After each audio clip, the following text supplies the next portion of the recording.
Good evening, everyone. So now we are waiting for only 2 minutes. Let's join the other participants.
Good evening to all the distinguished participants, respected faculty members, and invited guests. I am Dr. Ayani Nandi on behalf of Ramgarh Engineering College, truly delighted to welcome you all to day 4 of our faculty development program on alternative fuels and hydrogen energy, clean energy innovations for a sustainable society. After an enriching and insightful third day, we are excited to continue our journey of learning, exploration, and knowledge sharing. Today's session promised to bring even deeper perspectives, practical understanding, and expert driven discussion that will further strengthen our grip on the emerging trends and innovation in this domain. Your active participation, curiosity, and engagement have made day 3 truly successful. And we look forward to the same enthusiasm throughout today's schedule as well. Let us begin day 4 with new energy, open minds, and shared commitment to advancing our academic and professional excellence. Wishing everyone a productive and inspiring day 4 of the FDP. On behalf of our institution, I am Dr. Ayani Nandi, deeply honored to welcome our distinguished expert, Professor M. Sundaranjan Sir, currently serve as Professor and Head of the Department of Mathematics and Computer Science, Mizoram University. Before joining Mizoram University in August 2021, he had a memorable career of 29 years and 5 months at CSIS Himfa Dhanbad, where he represents to the position of Senior Principal Scientist, Scientist F, and also served as professor under ACSIR. Professor Sundaranjan Sir brings with him an impressive 33 years of rich academic and research experience. He holds a PhD in Electronics and Communication Engineering from Bharat University in the year 2009, and MPhil in Mathematics from Annamala University in the year 1990, MSc in Mathematics from Bharatati Dasan University in 1989, and an honorary Doctor of Letter from Ashcroft University, London. His area of specialization broadly cover GIS and remote sensing, mathematical modeling, environmental modeling, natural resource management, and cutting-edge domains like artificial intelligence and machine learning. Professor Sundaranjan Sir has made significant scholarly contribution, including guiding multiple PhD, MTech, MPhil, and master's theses, leading and contributing to 20 sponsored S&T projects with a combined funding footprint of over 27 crores, handling 15 consultancy projects, publishing extensively 35 research papers, 31 book chapters, and 2 books, presenting over 105 papers in national and international conferences, securing 5 patents, of which 3 are granted. Sir has also been recognized with numerous prestigious awards, such as the Global Excellence Award in the year 2021, Bharat Ratna Dr. APJ Abdul Kalam Gold Medal Award in the year 2019, Bharatiya Udyog Ratna Gold Medal in the year 2018, and the Best Citizen of India Gold Medal Award in the year 2017, among many others. He has been invited as a resource person by reputed institutes like IIT Kharagpur, IIT ISM Dhanbad, and NIT Rourkela. Equally noteworthy is his active engagement with professional bodies, being a life member of several national and international organizations, including the Indian Institute of Mineral Engineers, Vigyan Bharati, and the International Association for Water, Environment, Energy and Society. He is well versed in advanced computational tools like Mathematica and MATLAB, which he has effectively integrated into his teaching and research journey. Today, we are privileged to have him with us to share his deep insights on how artificial intelligence and the Internet of Things can be connected for sustainable energy management, a topic that holds immense relevance in today's era of technological transformation and environmental responsibilities. With such a rich background in scientific research, academic leadership, and mathematical modeling and emerging technologies, we are truly privileged to have Professor Sundaranjan Sir with us today. Once again, on behalf of everyone here, I extended a warm welcome to Professor M. Sundaranjan Sir and to all participants joining us today. Let us look forward to an engaging and enriching the session ahead. May I now request you, sir, to kindly share your thoughts and inspire us with your words.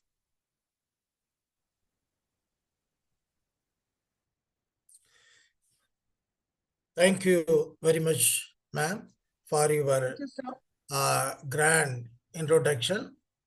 Before that, I would like to ensure whether am I audible or not. Please Yes, sir. Yes, sir. You are audible, sir. Okay, thank you. Thank you. Good evening to all the learned, distinguished delegates from different institutions, universities, colleges, research organizations from the entire nation for this faculty development program. Before starting my lecture, so I would like to thank the Engineering College, Ramgarh Engineering College Authority for giving such a platform and giving this wonderful opportunity to share my ideas and my research for this short period. As I was introduced, I have about 34 years of experience in R&D as well as in teaching. So whatever the experience I gain, I would like to present before you. One thing, again, I would like to thank the head of the department, all the organizing committee members, the convener, the organizing secretary, all the faculties and staff members who were involved in organizing such a wonderful program, directly, indirectly. Thank you very much. Now, let me start my lecture. And please, I would like to share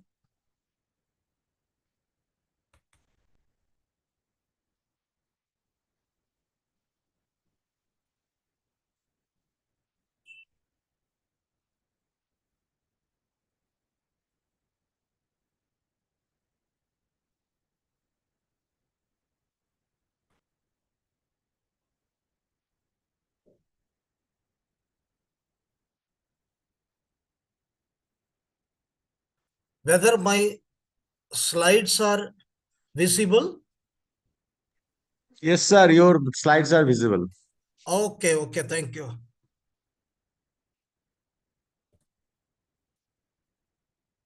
Again, I would like to confirm my...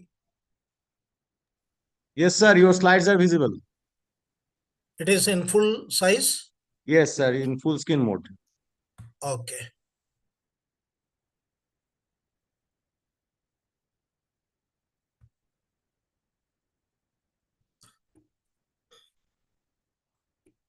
So the topic which has been given to me is AI and IoT for sustainable energy management.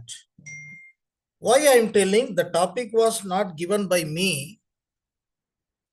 Of course, the organizing, the members, they might have requested me several times. It is my mistake. I could not share. I was so busy with the academic activities, even I did not see it. When he called directly and informed me, sir, I have assigned this topic. You have to deliver the lecture. I am very thankful to him. That much confident he had on me. So Professor Sundarajan can deliver this lecture. Thank you very much. And I hope it will not be a disappointment for anybody to deliver my lecture rightly on this topic. Before starting, I would like to tell you the study which we conducted just before in yearly to 2000, after 2015 something, the result was published in a journal called Anusandhan. You can see the year 2021 and the volume 10, issue number 20, I think, if I am not mistaken. Otherwise, you can search topic wise or name wise. So before starting my lecture, again, I would like to acknowledge here the co-authors of this research work, Professor Dr. Ananda Mohan. Presently, he is a principal in a private engineering college in West Bengal at Durgapur. And another, Dr. Vijeta Jha. She is an electronics specialist and presently working in a patent office. So this is the work of a team. Myself, am applied mathematician and having expertise in mathematical modeling in air, water, soil, and many areas. People used to ask me, what is your specialization? That time it's a very, troublemaking question. I used to tell in our Bihar or Jharkhand language, Kichadi. Kichadi, all you might be knowing, because I don't have a specific area, because as a scientist, when I was working there about 30 years in CSIR, CSIR, I involved in different, variety of projects. Even as a mathematician, I have worked in wildlife conservation projects as a principal investigating agency, principal investigator. So multiple area. Many people wonder, you are a mathematician and you have done lots of work, because it's a matter of opportunity. So if anybody is getting opportunity, platform, they can develop, they can grow. It's not a big thing. So I contributed mathematics side. Then my scholar, professor at present, he's a professor, and as I told, Dr. Ananda Mohan, and he contributed from the programming side. Then Dr. Vijeta Jha, she contributed all the, making this Internet of Things, the devices, all these things. And we have applied the entire technology to predict the water quality parameters along the river stretch of Damodar, the river stretch which were reported by CSIR-SIMFAR as a highly polluted zone. So we applied to see the live changes, how the pollutants are changing the concentration, the dynamic phenomena of the pollutants along the river systems. So we got enough project fund, so we could able to complete this project. So this is the outcome of a project called the study on the carrying capacity of Damodar River. So there is a similar project called carrying capacity of Damodar River Basin. That is different. We have studied the entire river basin, many, many sources, the supportive capacity, the assimilative capacity, everything to study about the carrying capacity. So what is carrying capacity? Carrying capacity is nothing but the phenomena balancing the assimilative capacity and the supportive capacity. Supportive capacity, all the industrial activities. So we cannot avoid the industrial activities in the country, even though there is a negative side. It is creating lots of unwanted things like air pollution, water pollution, noise pollution, and etc. Okay. And another side, it is the supportive, things to any developing country. We need the industrial activities. Without the industries, a country cannot, meet the need of the people, the fast growing population. We cannot meet. So here, the Damodar river stretch, on its banks, both sides, there are many industries, mining industries, and its allied industries such as thermal power plants, coal washeries, coke oven plants. And other than these sources, there are some townships, they are continuously discharging their township waste. So now we have chosen for this present study a river stretch between the Mahuda Kolvasari up to the confluence point of Govai River with Damodar River. So we have already identified 9 stretches and 9 industries are and the sources where the industrial effluents are continuously discharged to the river system. The idea is, if you know what is the pollution load from the upstream level, because we have started from the Mahuda, but in the upstream level, how much pollutants are coming from the river? Then after the Mahuda Kolvasari, including the Mahuda Kolvasari, and we have identified about 10 stations. So 9 stations and 10 stretches are there. Automatically, when we divide any stretch 1 point, then there will be 2 stretches. So there are 9 sources. So there are 10 stretches in between the 2 consecutive source. We can call it as a stretch. River stretch.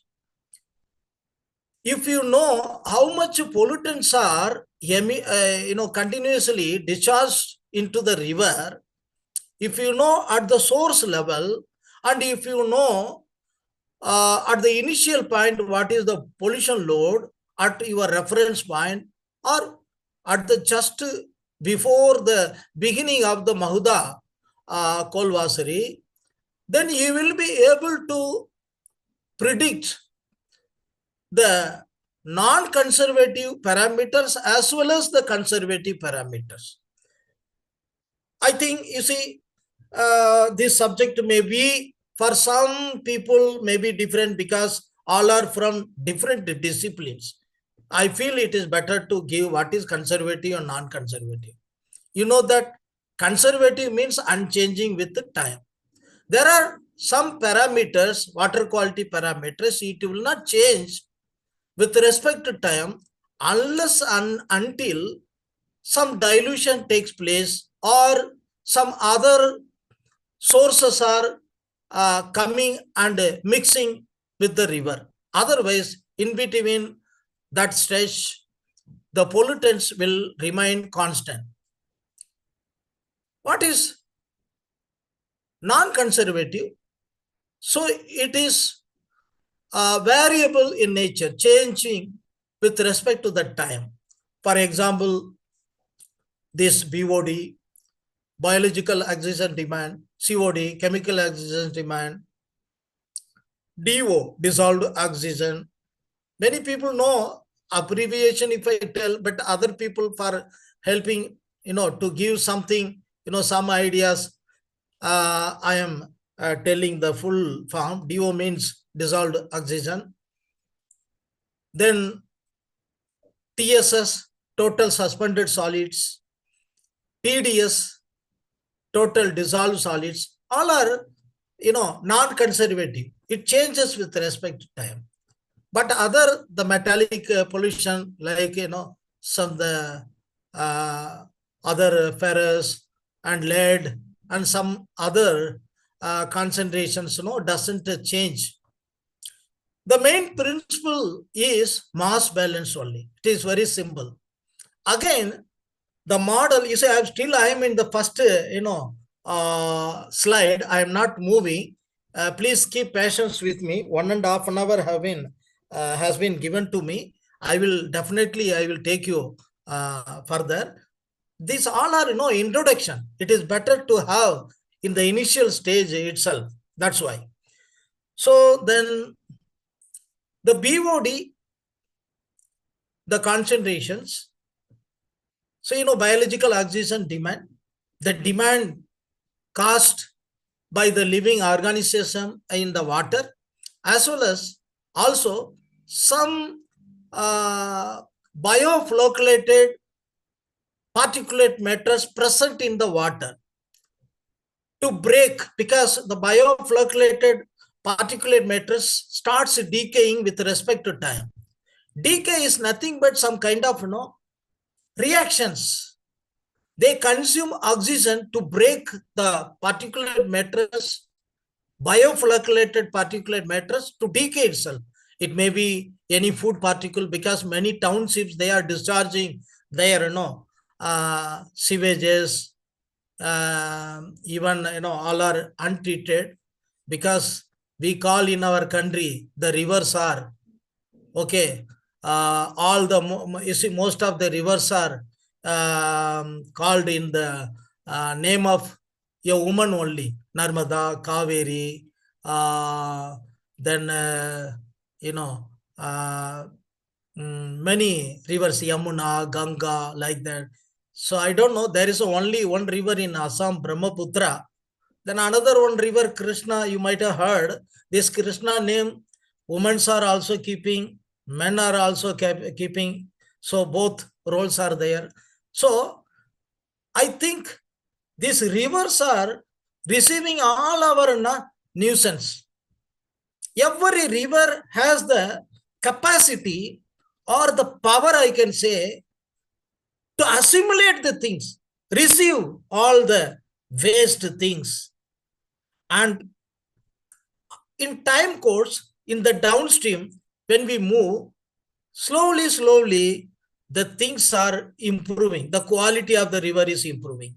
When you throw some, effluents into the river, after mixing, up to some distance, maybe it is very dirty, polluted. You see, I have seen with my own eyes, So when the coal washeries are, the effluents are discharged into the river, it becomes, at the discharging point, up to some distance, you can see the gray color, very black oil and grease, and many, particular fine coal particles, very blacky, very dirty. When I joined as a scientist, I was put in the river side for collecting, river water samples. Okay. What happened? 8 hours composite sample I used to collect. Every 1 hour I used to go and collect the sample. After collecting 1 liter, then I will mix together. Then I will take 1 or 2 liters for the laboratory. I will carry. This is called composite samples. So we can call it is the representative sample, representing the water quality for 8 hours. Okay, as per the MOEF norms, we are taking the sample like that. What I could notice, there are many women during the evening time, they used to come and collect the water. I saw, why you people are collecting this water? What you will do? They told, we will drink this water and we will use for cooking.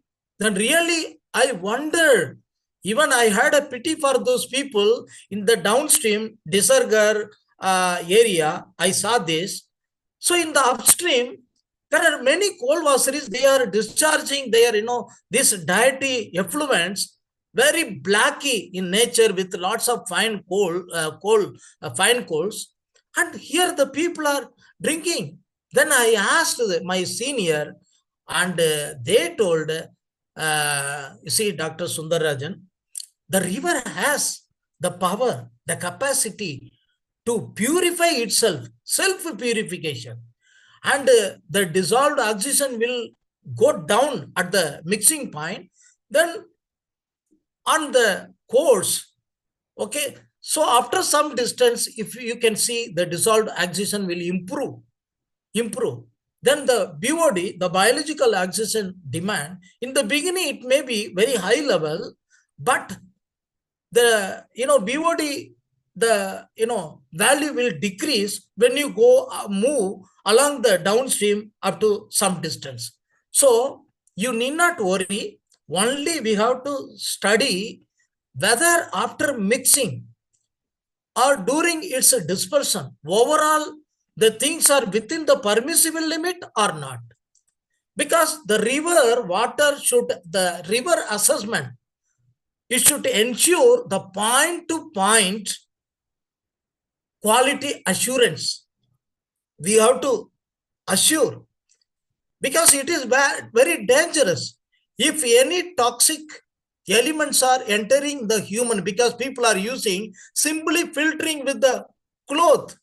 People are drinking this water, river water, and they are using for cooking purpose. If any small amount of heavy metals enters the human body, the physical system, it may cause very serious and dangerous diseases like cancer and some itching problem like that, unsolved, because the heavy metals will be accumulated in our body parts, in our digestion system, livers, like that. So it is very, very sensitive matter, and any river quality management should ensure the quality of the water is within the permissible limit as per the norms, river quality. Because the river waters are not only for drinking purpose, people, they are using for agricultural purpose. Again, through the agricultural land, any, metallic pollutants, heavy metals or trace elements are entering the crops, the paddy. Again it will, once if it is entering the food systems, again it will create lots of problems. Then again, the waters are used for industrial purpose also. So the water is very, very important. Even in our, our condition, you might have heard, somewhere the water is very plenty, people are dying because of the flood. Somewhere no water, no rain, the drought, people are dying because of the scarcity of water. So the future India may depend upon the river water only in future, as the groundwater level is going, every year it is going down. This is the black and white truth. All we know. But being the educated people, we should contribute something to the society. Now I'm coming to the topic, sustainable energy management. These coal mines, the coal washeries, thermal power plants, can we avoid? No, we cannot avoid. If 1 hour power is not there, then it is a great problem for us. We are habituated using the fan, AC, all these things. Without no power, we cannot. If 1 hour power is going, our this FDP program will be suffering. So power is very, very important for the country. If I am not mistaken, about 80% of the energy in India is met by the coal industry. Coal. People have predicted maybe another 30 or 30 to 50 years, we may have the reserve, coal reserve. After that, what we will do? That's why the government is encouraging for renewable energy. Okay, now again, I don't want to go much away from my subject. Sustainable energy management. So the industrial activities we cannot avoid, but one thing, the industrial development should be sustainable development. What is called sustainable development? Already I was talking about the assimilative and supportive capacity. Supportive capacity like the industrial activities, then assimilative capacity like the river or the atmosphere. When we throw the pollutants, and how much they dilutes, digest, and becomes normal. After mixing also, the things are within the permissible limit.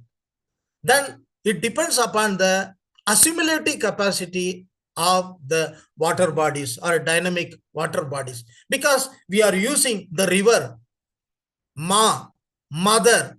I already told you, because all the rivers are accepting. We put all our, things on our mother. She digest, she accept, she tolerates. Like that, our rivers are adjusting, tolerating.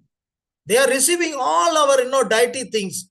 And anyhow, so she repair herself, and the rivers try to serve the humanity. From the very beginning, all the civilization has taken birth on the river bank only. So without water, no civilization, no development. Water is the very important source. So we should not pollute it. At the same time, there is no other option. We have to discharge our waste.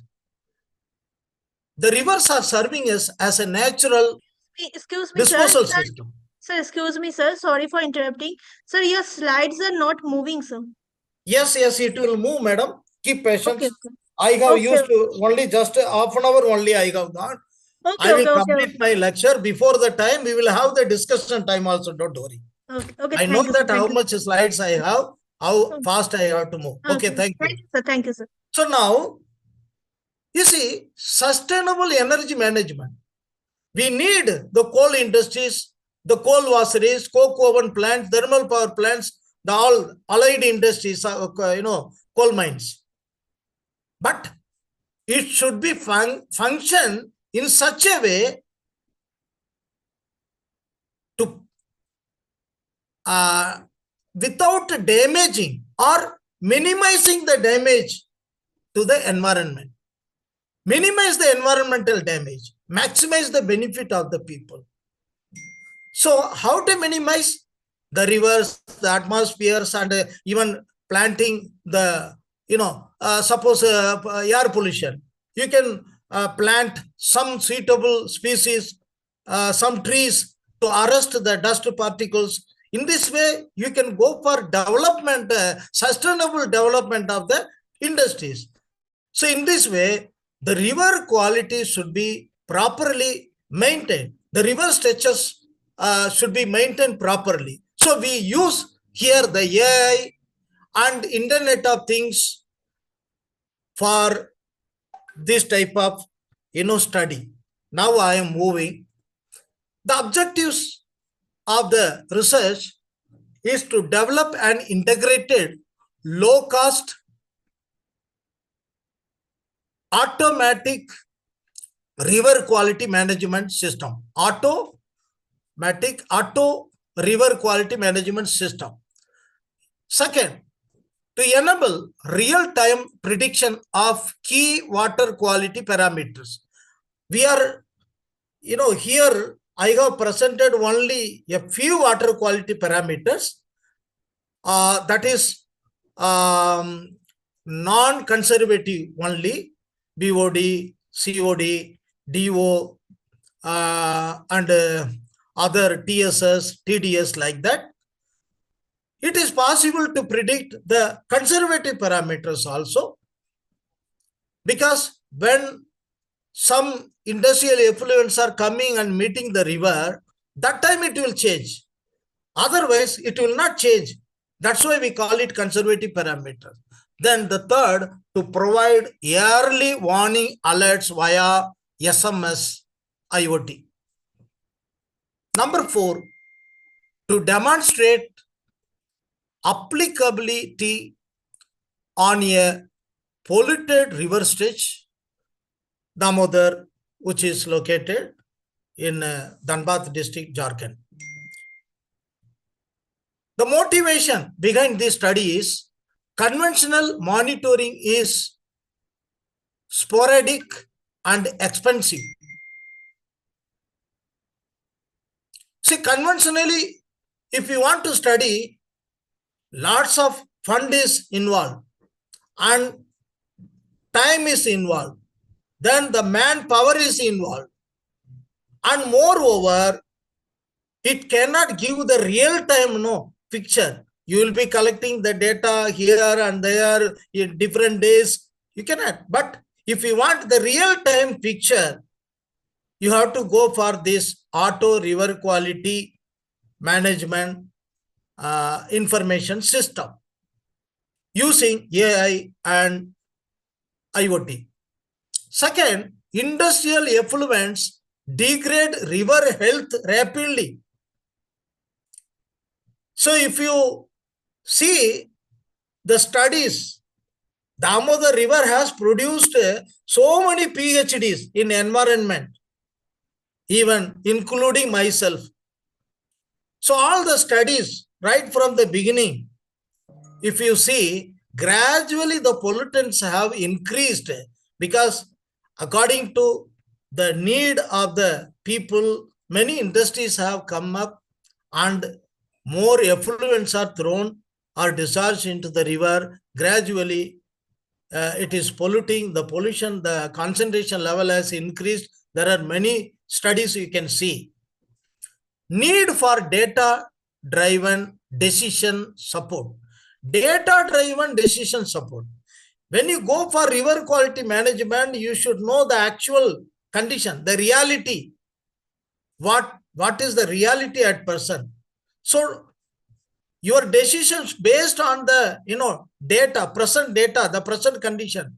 So need for data-driven decision support for regulators and industries. Regulators such as state or central pollution control board, environmental, this Ministry of Environment and Forest and Climate Change Department, they have some norms. Okay. So for the regulators and the industrial list, so there is a need for decision making. So this type of study will be helpful for them. Next, prior requisite knowledge. You see, I am mathematician. You see, I am presenting this paper. My other partners in the team, they are not present there. That's why I felt to at least, many, distinguished delegates from different institutions. I don't want to, send them with some disappointment. I do not. Professor Sundarajan presented something, but I could not understand. It's not like that. But I will try to, fill up that gap. So this Arduino, some concepts, some instruments, some materials we have used in this system. I would like to give, some brief introduction. Arduino. This is nothing but an open source electronics platform used to create interactive projects and devices. It consists of a programmable circuit board, the hardware, and a software called the Arduino IDE that runs on your computer to write and upload code to the board. Second thing, Raspberry Pi.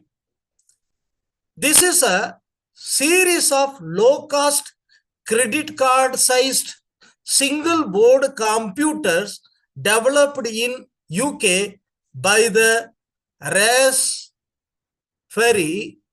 Pi Foundation. It's a company name. In that name, they have kept that credit card size small. You can, if you search in the Google, you will see that all these pods. Second, Wi-Fi. Wi-Fi everybody knows, but sir, why you are giving Wi-Fi? Wi-Fi means, many people used to misunderstand. Wi-Fi means wireless fidelity. So that is not that. Actually, it is high-fi fidelity. The developer or the manufacturer easily to pronounce, they have, instead of hi-fi, because it will give some different meaning, they have put it the hi-fi as a Wi-Fi. So it's a facility allowing computers, smartphones, or other devices to connect to the internet or communicate with one another wirelessly within a particular area. Next, the last, UB Dots. This UB Dots is a cloud-based Internet of Things, IoT platform that helps users to collect, visualize, and analyze data from connected devices. Okay, these are the devices which we have used it. Okay. Next, system overview. I would like to discuss here the overview of the entire system. There are 3-tier architecture. The architecture of the entire system is we can see there are 3 parts. So I call it 3-tier architecture in as a one-fold. Okay. Field sensors. Field sensors, pH, reading the pH value of the effluent as well as the water. But we need not measure every mixing points in the river system. At the upstream, if you keep, it is enough, the sensor. Then the conductivity, that different sensors are available in the market for measuring the turbidity. The depth also, there are 2 types of equipments for measuring the depth. One is, from the pressure it will calculate at what depth. Okay, what is the depth of the river. If you put it at the bottom of the river, it will measure what is the depth of the river. Another one, technique is there. It will just impose the signal, some kind of waves, ultrasonic waves. Okay, from that it will go and it will be reflected. After reflecting, it will measure how much time takes.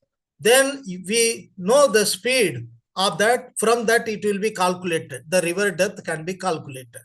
Okay. So next, the second thing, the edge controller. Arduino, Raspberry Pi, Wi-Fi. That's why that's why in the previous slide I mentioned all these things. What is that? Then the third thing, cloud platform. Here only we use UV dots and the mathematical model, auto river quality management analytics. So here I would like to say something. The mathematical model here we use, it predicts the water quality when we see equations. You may all have the basic knowledge. From the sensor, we are getting the analog data, signals only. The signals are again converted into digital. Again, further it is, tuned, calibrated.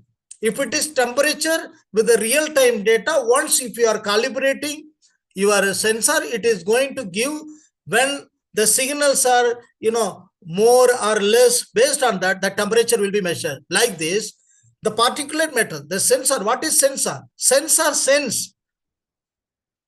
When you put a sensor in the water or effluents, or when you keep somewhere even in the atmosphere, it senses up to some distance the light, the vibrations, the particulate matters. Like this, many things it observes. So for different parameters, different sensors are used. And even the electric conductivity, we measure.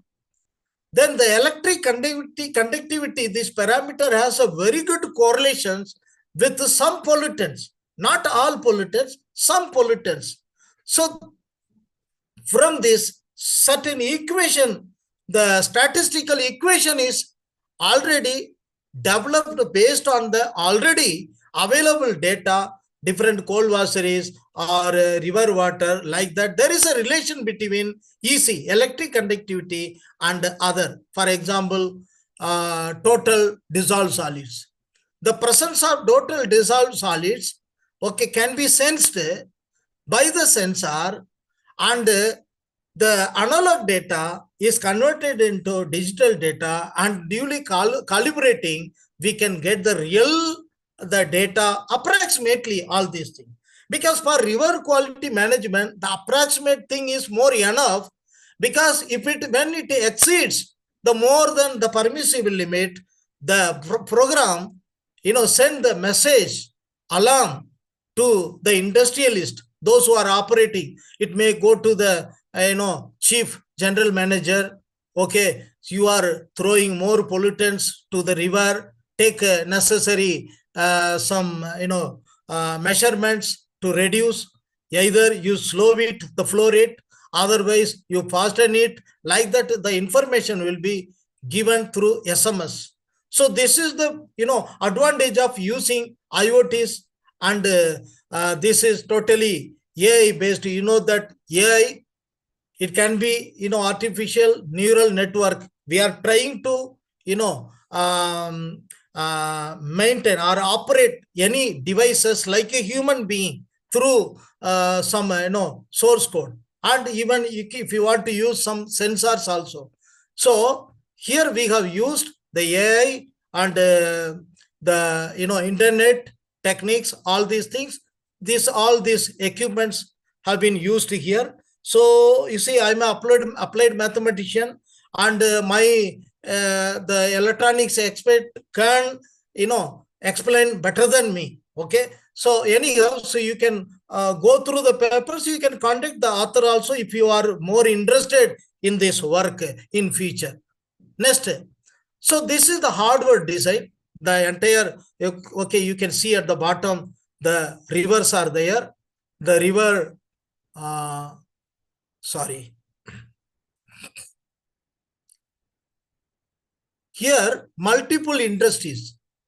So the sensors, the respective different parameters, different sensors have been used. So you need not install your valuable sensor everywhere in all the throughout the river stage.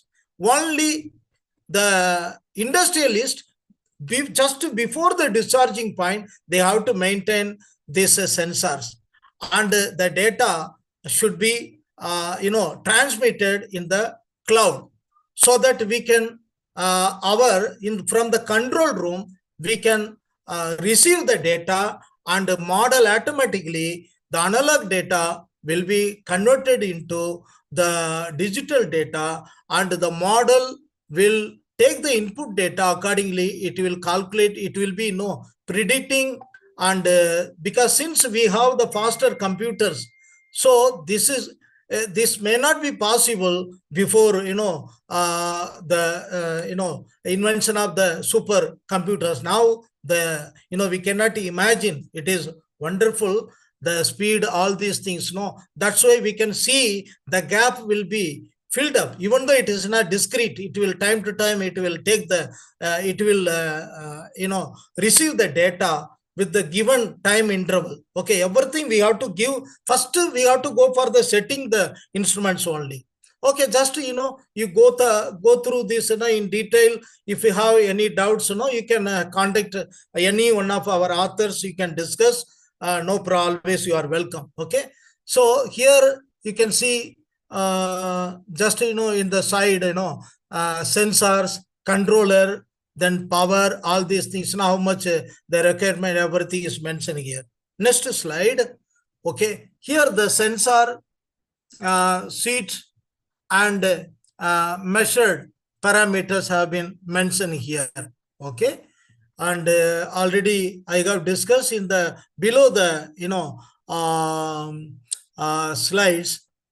Just with my own interest, I have put it. If you ask what is LDR, that light dependent resistor, like that, what is LED, what is NTU, everything I have mentioned. You will get it. I hope you will be shared these slides.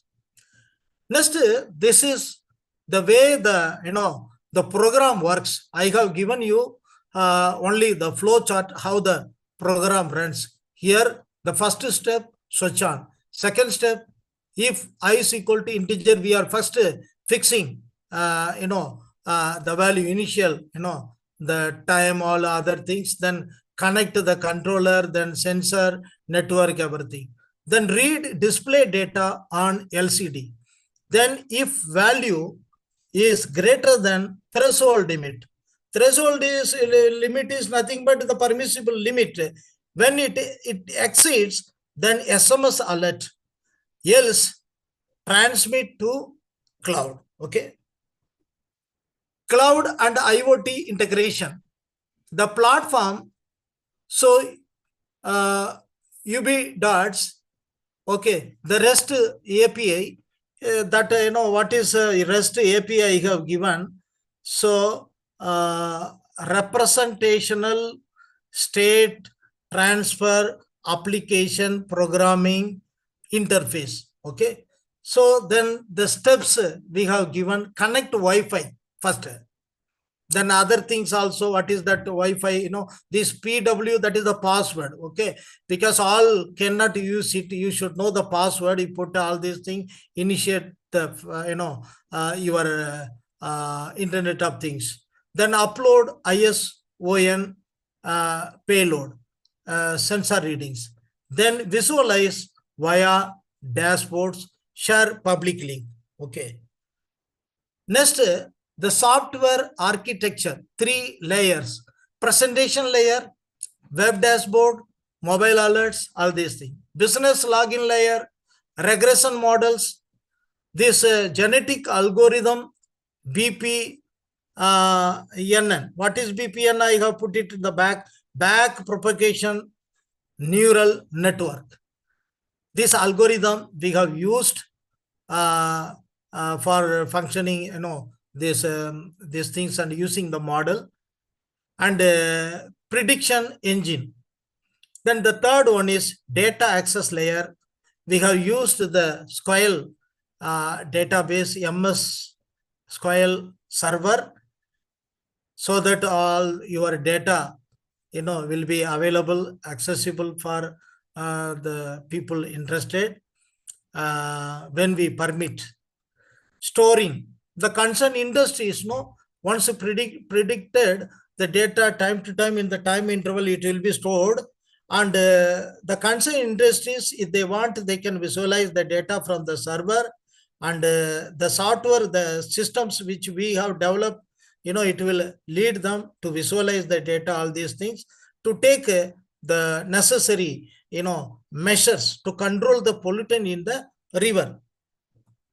Next, predictive modeling. Genetic algorithm optimizes sensor placement and model weights.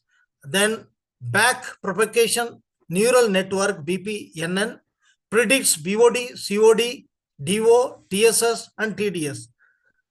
I told you only we have considered the some of the non-conservative parameters here in this study. You can consider with the same model, you can consider the conservative parameters also. Then training error. Here, what we have found, 3 to 7% error we have observed from the actual sample measured and collected and analyzed in the laboratory. We have compared and we have seen 3 to 7%. This may be acceptable for early warning system.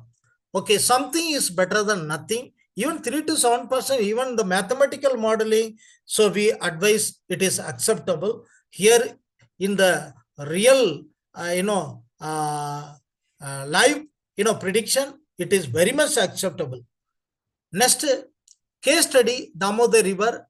I told you, just I would like to show the result of these systems. Okay, nothing else. Already whatever we discussed, I would like to show you in the black and white, the pictures, how the software displays the control room, how it displays.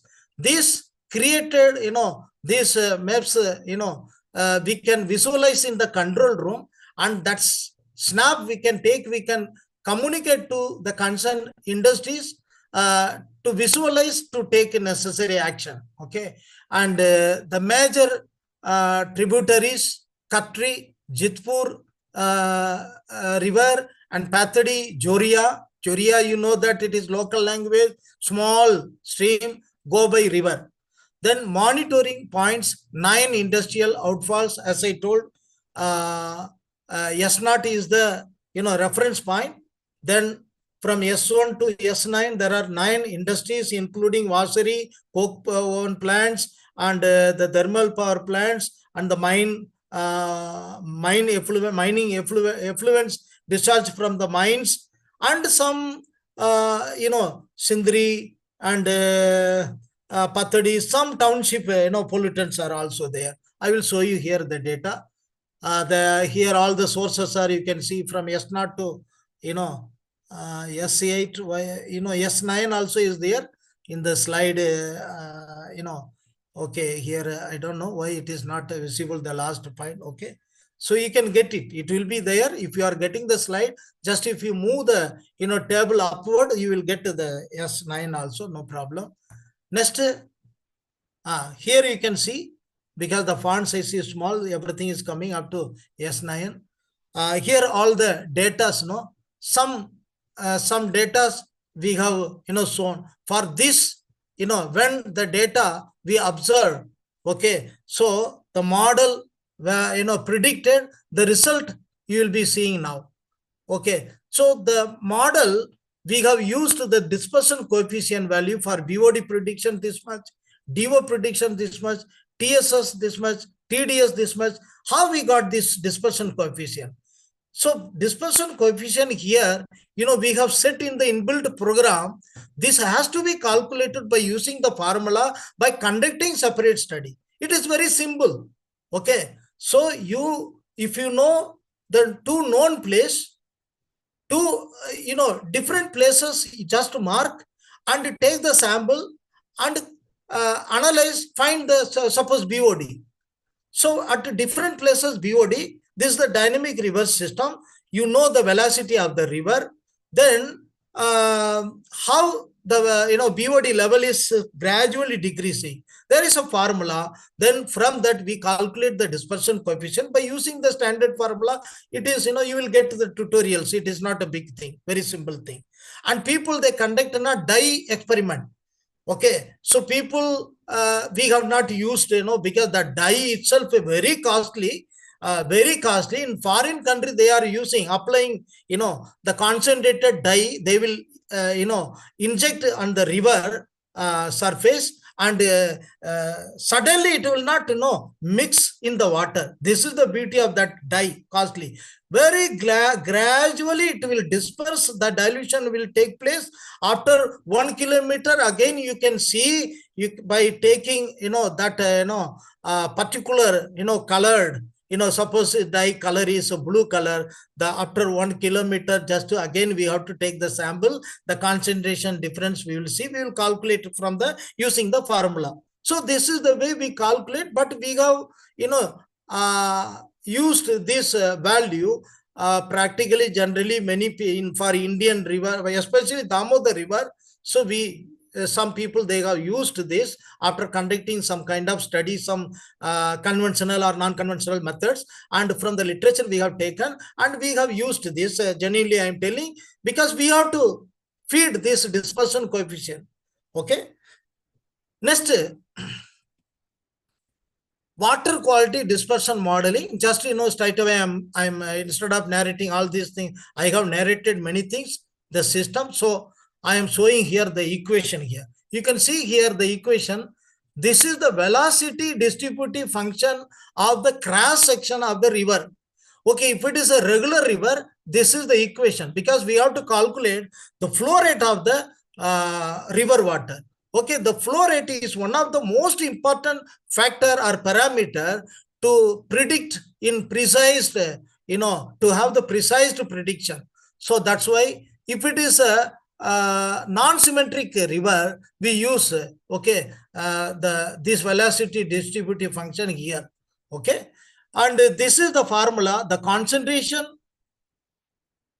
of a particular, whether BOD, COD, whatever DO, at the point X, Y, Z. You see here, you see this analytical river system, the cross section of the river, the topmost layer is working here as a x-axis. Then at the center, because it is the symmetric river, at the center it is the y-axis. Okay, the vertical line represents the y-axis. Now the cross section, the entire water is flowing. At the topmost layer, the velocity will be high. Then when you go down towards the depth level, bottom, the velocity will gradually decrease. Similarly, the velocity of the water layers from the center, when you move towards the bank, river bank, gradually it will decrease. Here it will be maximum. So how we can find out this place? Wherever the maximum depth is there, the fluid mechanics, the reality, the fluid mechanics of the open channel, any river, open river, wherever the depth is maximum in the dynamic river system, there at the corresponding topmost layer will have the maximum velocity.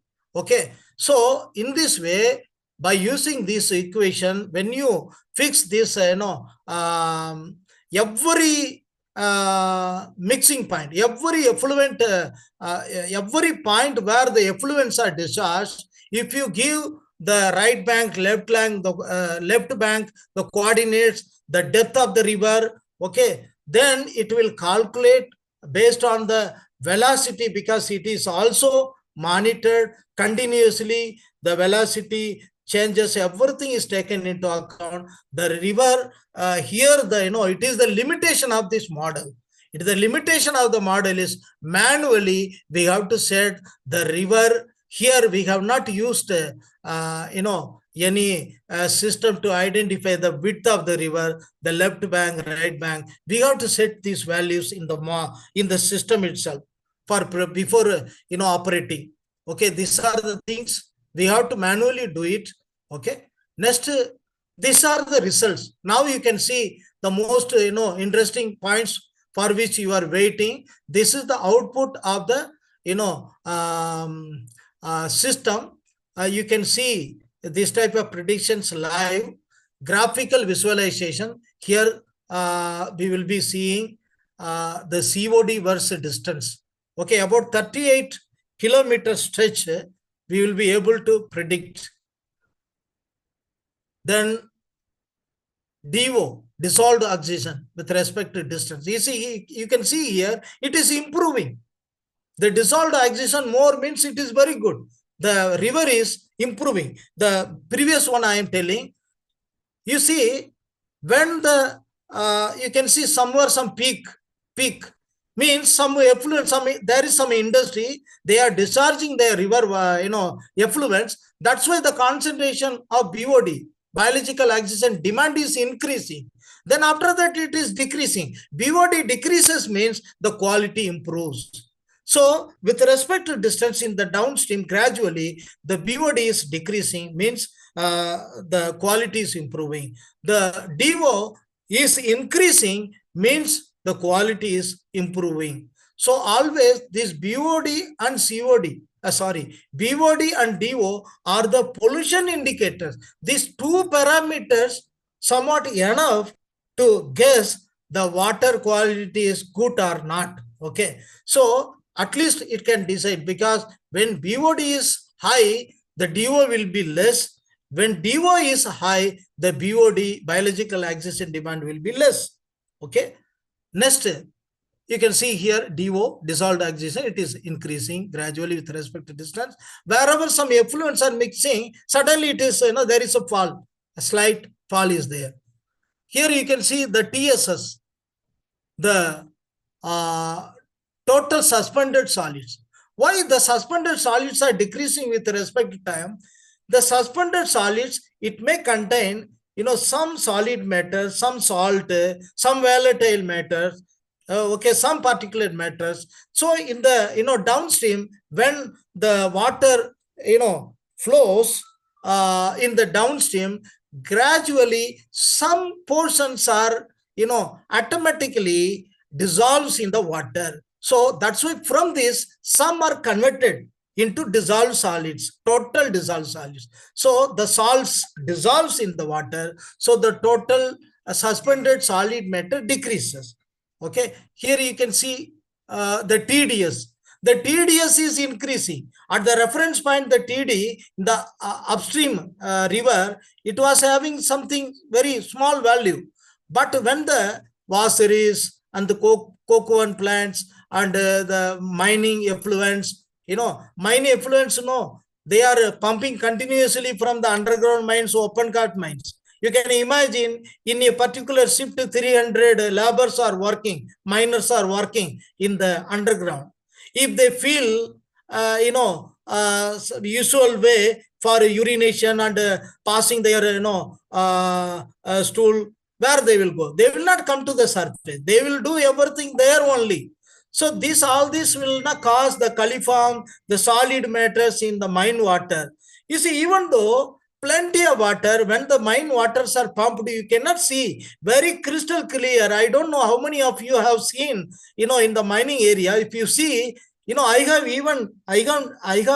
drank the water directly from the, whatever the pumped out water, very, very neat and clean. Okay, because plenty of water, some quantity, some like this, dirty things, urines may be mixed, but everything will be diluted and it will be within the permissible limit, no problem. But still, it is necessary continuously this every 8 hours the people will be changing and they will not come to the surface and they are using. So the dissolved solids, okay, so it is necessary. You can see here the dissolved solids are increasing in the downstream because of the mines and washeries. Washeries already, I need not explain. It contains lots of fine coals in the water. Okay, next discussion of results. Okay, coming to the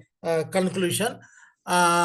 Model captures overall trend, local spikes due to the unmodeled point sources. Then already I told 3 to 7% error acceptable for alert threshold. Then SMS alerts to SMS alerts triggered when any parameter exceeds CPCB limits, Central Pollution Control Board limits. These limits already we have entered in the system.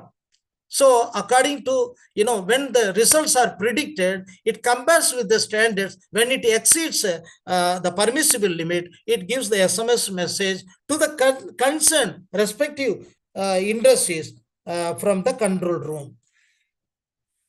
Next, the benefits and application: real-time alerts, faster remediation, then cost-effective solar-powered low-cost sensors. We need, it doesn't require any extra electricity if you use the solar panel enough. With that low power, it can work. Then scalable to other river basins.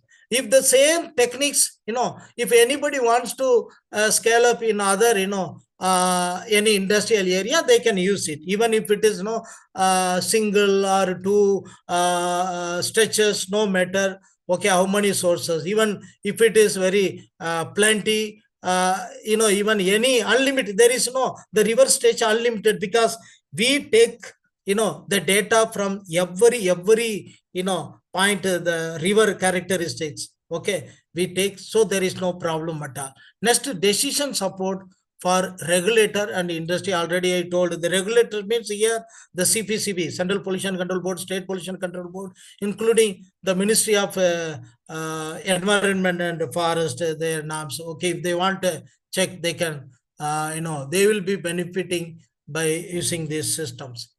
Next, the limitation and future work, I would like to mention here: limited spatial resolution, point sensors. Then model assumes steady state flow.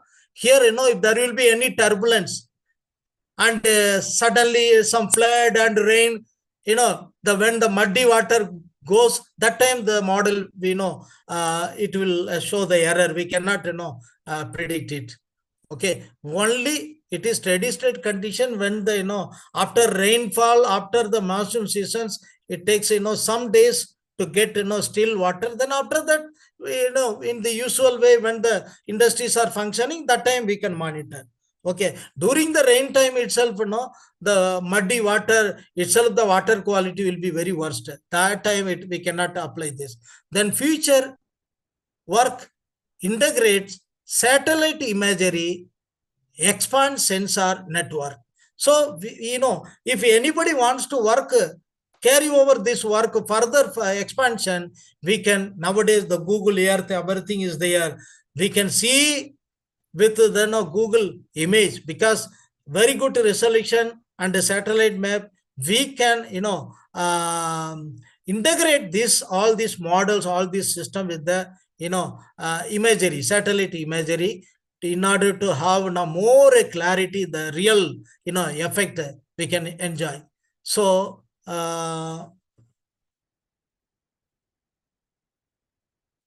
conclusion, okay, all then and there I have told everything. Okay, I don't want to repeat again this, all these things. Okay, so now some time is there, 15 minutes are there. They say input parameters, alert systems, and user interface, then unique features, then application, energy efficiency. Why? Because we are helping the industrial people to have the sustainable industrial development. In our country, we need industrial activities. We cannot close any industry. We cannot close any mines because they are polluting the river. No, we will stop. We cannot. We will not. Okay, but we are helping them in order to have the sustainable, industrial development, because we are, we need. Okay, so that's why the, energy efficiency, then application energy efficiency, then prediction accuracy, the data visualization, then practical benefits, everything. So these are the references. Some references I have, we have referred for our study. In the research paper, you can see many papers, and including the entire study, you can see Anusandhan 2021, and the issue number is 10, volume number is 10, issue number is 20. Okay, you can note down, you can search it, you can get the full things. The presentation is totally based on that research paper only. And thank you very much for your patience and silently listening this research work comprised with the mathematical modeling, then the electronics and computer programming, and integrating this AI and IoT technologies. Thank you very much. If you have any queries, please, you are most welcome. And you can see Professor M. Sundarajan, Mizoram University. You see, just I would like to correct my name. I am Professor M. Sundarajan. I'm not Ranjan, Sundar Ranjan. I am Sundarajan from Mizoram University. If anybody is interested, you can, send mail, more details if you want more publications in this area. So I can communicate to you. I can, you can directly, you can discuss with me also. Phone number, everything is available. But okay, thank you very much once again. Now this is the time for interaction, and any queries, please. Okay, thank you, sir. So anyone have any queries? Anyone have any queries? Okay, thank you so much, sir, for such a motivating and insightful speech. Your speech and ideas have truly inspired us and reminded us of the power of determination and innovation. Your words have given us new insights and motivation to think differently and act with the purpose. The experiences and ideas you shared will surely leave a lasting impression on all of us. On behalf of everyone present here, I express our heartfelt gratitude for taking the time to be with us today and for enlightening us with your valuable thoughts. We are deeply grateful for your presence and for sharing your valuable time and wisdom with us today. Thank you so much, sir, once again. Thank you, ma'am. Thank you.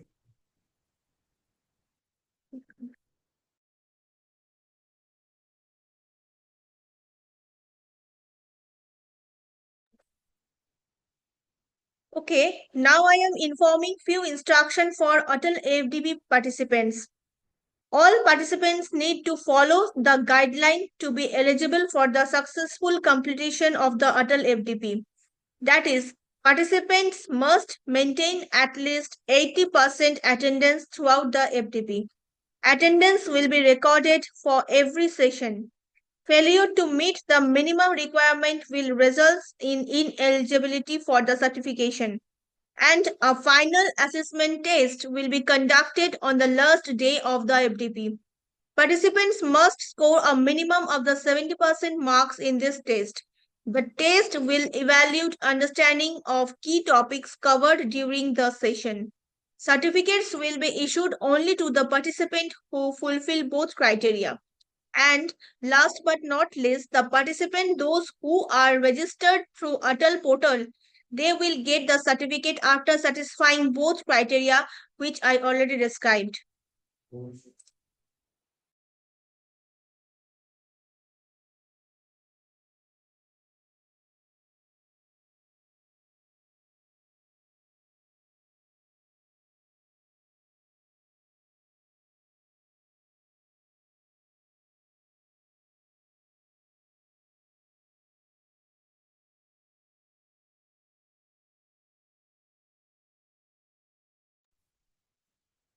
Dr. Anil Kumar Misra, sir, are you joined? Dr. Anil Kumar Misra, sir, are you joined?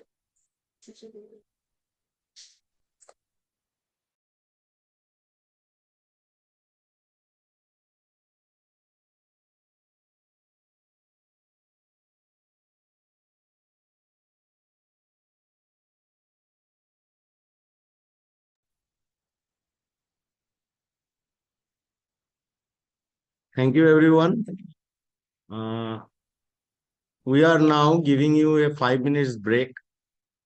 Our respected teacher, Dr. Anil Kumar Mishra, sir, will join soon at 7:30 p.m. The next session will begin.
Good evening to everyone present here.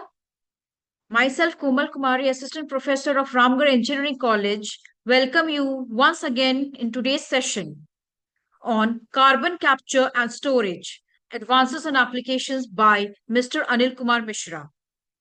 As the world navigates the challenges of climate change, rising greenhouse gas emissions, and increasing energy demand, CCS stands out as one of the most promising technologies to help us transition towards a low carbon future.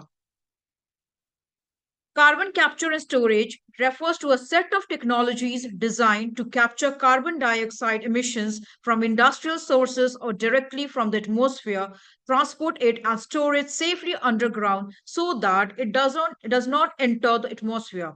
While the idea may sound simple, the science, engineering, and policy frameworks behind CCS are incredibly sophisticated and rapidly evolving. However, with supportive policies, carbon pricing, international collaborations, and continued research, CCS is expected to become more affordable and widespread in the coming decade. To achieve sustainable development and climate goals, we must combine renewable energy, energy efficiency, and innovative technologies like carbon capture and storage. It is not a replacement for clean energy, but a powerful complement, especially for industries where emissions cannot be eliminated by renewable one alone. It is an honor now to welcome our expert speaker for today's session, Mr. Anil Kumar Mishra, who is a manager, design mechanical at TRF Limited, Jamshedpur, a reputed professional with 16 years of rich industrial experience in advanced mechanical design, material handling systems, and innovative engineering solutions. His deep expertise in industrial design practices and his contributions to engineering development make him a truly valuable resource for this faculty development program. Mr. Mishra's expertise spans conceptual design, structure analysis, project execution, and the integration of advanced tools and methodologies into real world mechanical systems. His insights bridge academic learning with practical industrial challenges, something that is invaluable for all of us as educators and researchers. Today's session will provide us with a deeper understanding of industry oriented design approaches, problem solving strategies, and the skills required to prepare our students for future engineering roles. Sir, we are truly grateful to have you with us. Your presence today enriches this faculty development program, and we eagerly look forward to gaining knowledge from your experience and perspective. May I now invite Anil sir to take over the session?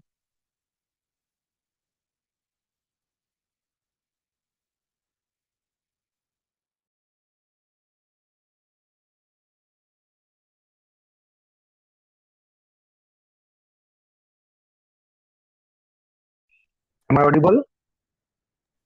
Yes, sir, you're audible, sir. Yeah, okay. Thank you, ma'am. Thank you. Good evening, everyone. So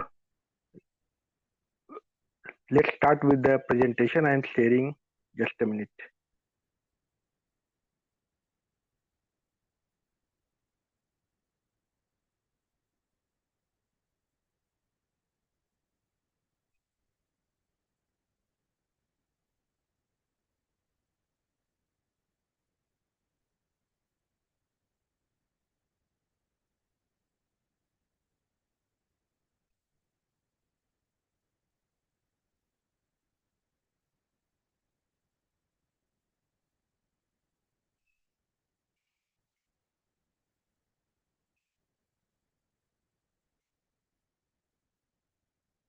Yeah, whether the screen is visible?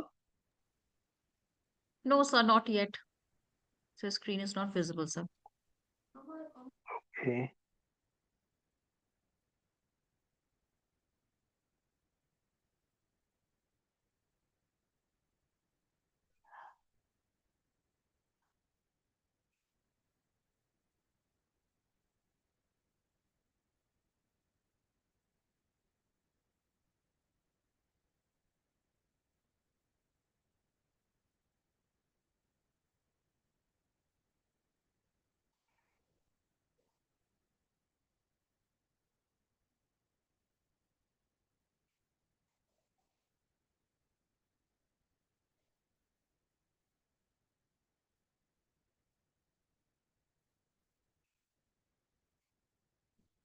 Now it is coming.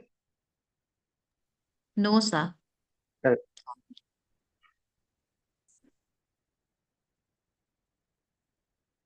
Actually, I have shared my screen.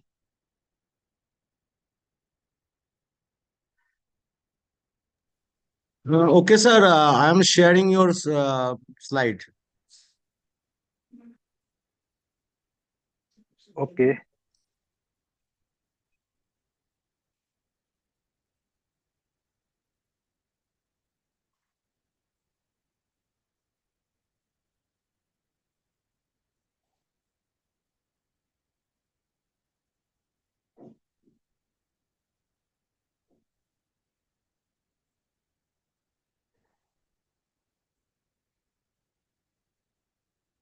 Is it visible, sir?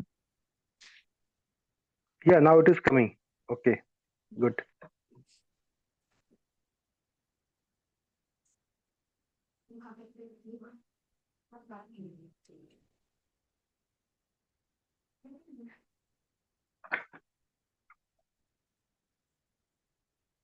Yeah. I am So also asking every participant if they are seeing the slides or not.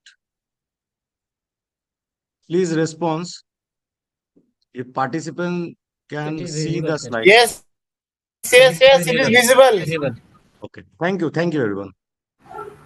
Please do it for full screen.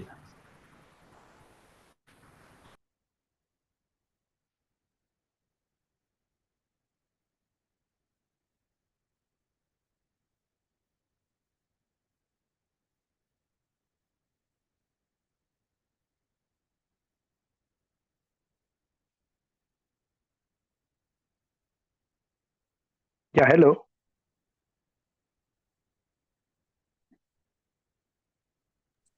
Sir, you please start. I'm trying to make it. Yeah, Actually, okay. it is PDF, so I need a little bit It might time. be difficult. If required, I will just send you that PDF, this PPT format.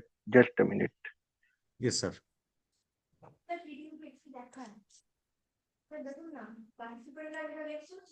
হ্যাঁ আমি দেখে বুঝতে পেরেছি PDF থেকে full screen করাটা মুশকিল sir PPT পাঠাক না Yeah, understood. I am sending.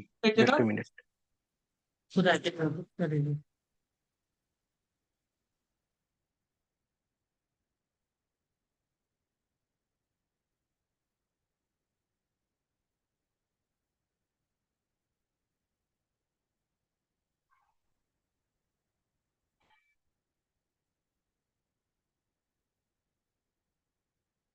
Yeah, I sent to Ashish mail ID.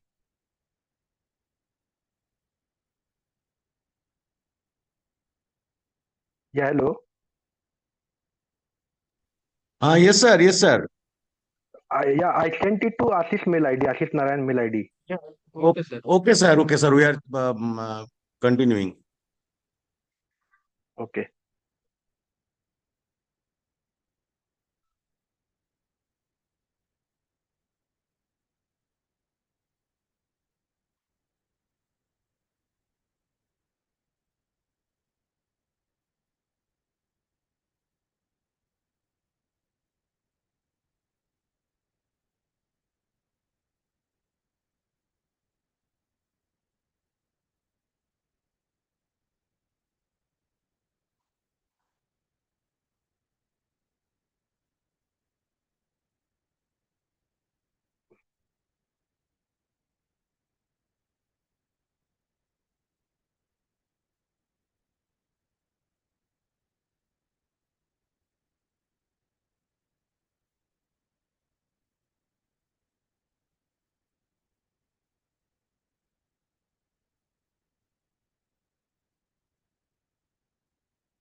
Sorry for the inconvenience to every participant.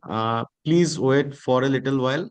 We are just sharing the PPT, PowerPoint presentation. Okay, sir.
Participants, please tell if the PPT is visible or not.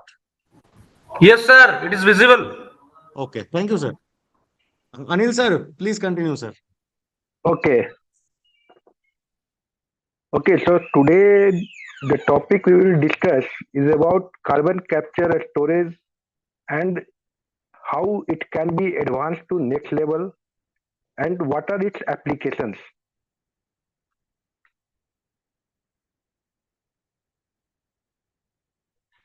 So next slide, please.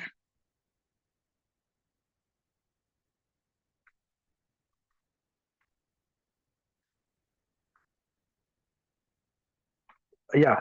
So topic we will cover about first will be the carbon capture. How to capture the carbon which is already available in our environment and whatever carbon we are producing by our day-to-day regular practice. Then why to capture? What is the need to capture this carbon? Then how to capture? How to store? Then how to transport? Then storage, utilization, and what is the workforce required to convert this to removal and extraction of this emitted carbon from atmosphere to the zero level. Then next we will discuss about what are the challenges involved in the throughout this process. So next slide, please.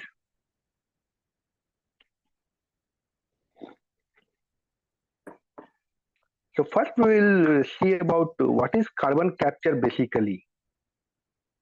So when we say about carbon capture, it is being defined by different philosophy in different terminology, and the basic definition comes with is ki how the carbon capture is basically a process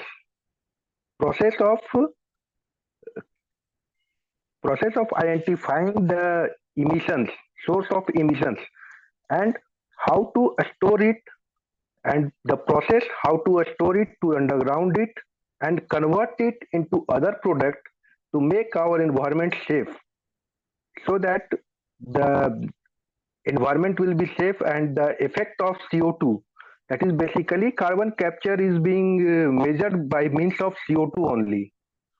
So what the process involves, ki suppose there are some process that we do in our daily life that is required, like power plant operations, like steel plant operations, like cement production. So these are the basic process through which CO2 will be emitted to the atmosphere, and CO2 will have some reverse effect on our day-to-day life or human being life or our atmosphere and environment. Everything will be affected by this emissions emitted CO2. So according to IEA basically International Energy Agency, which works with government and industry to shape the secure and sustainable energy for future. So this IEA basically defines the process, ki how to capture the CO2, and this carbon capture is from different sources, and after capturing this CO2 it will be stored somewhere at safe location so that it will not affect the humans and environment and surroundings. After storage, it will be transported. How to transport it? That transportation that we will discuss in our transportation topic. After transportation, it will be converted to some useful product or some useful manner so that it will not make harm to our environment. So basically, carbon capture, it helps to control the amount of CO2 present in the environment. So basically, the International Energy Agency, which was established in the year 1974, it helps to coordinate a collective response and measure disruptions in supply of oil. Basically, it is being formed to make the oil means crude oil exploration process much more safer.